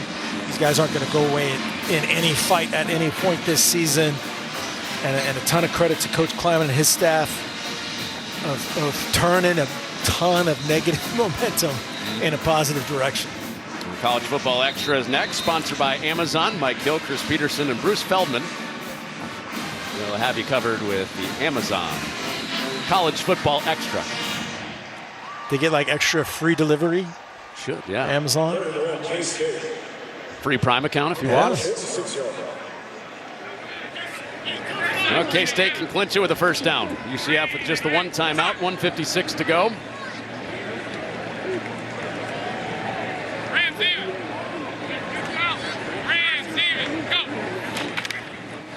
Edwards ducks his way under and through for a first down.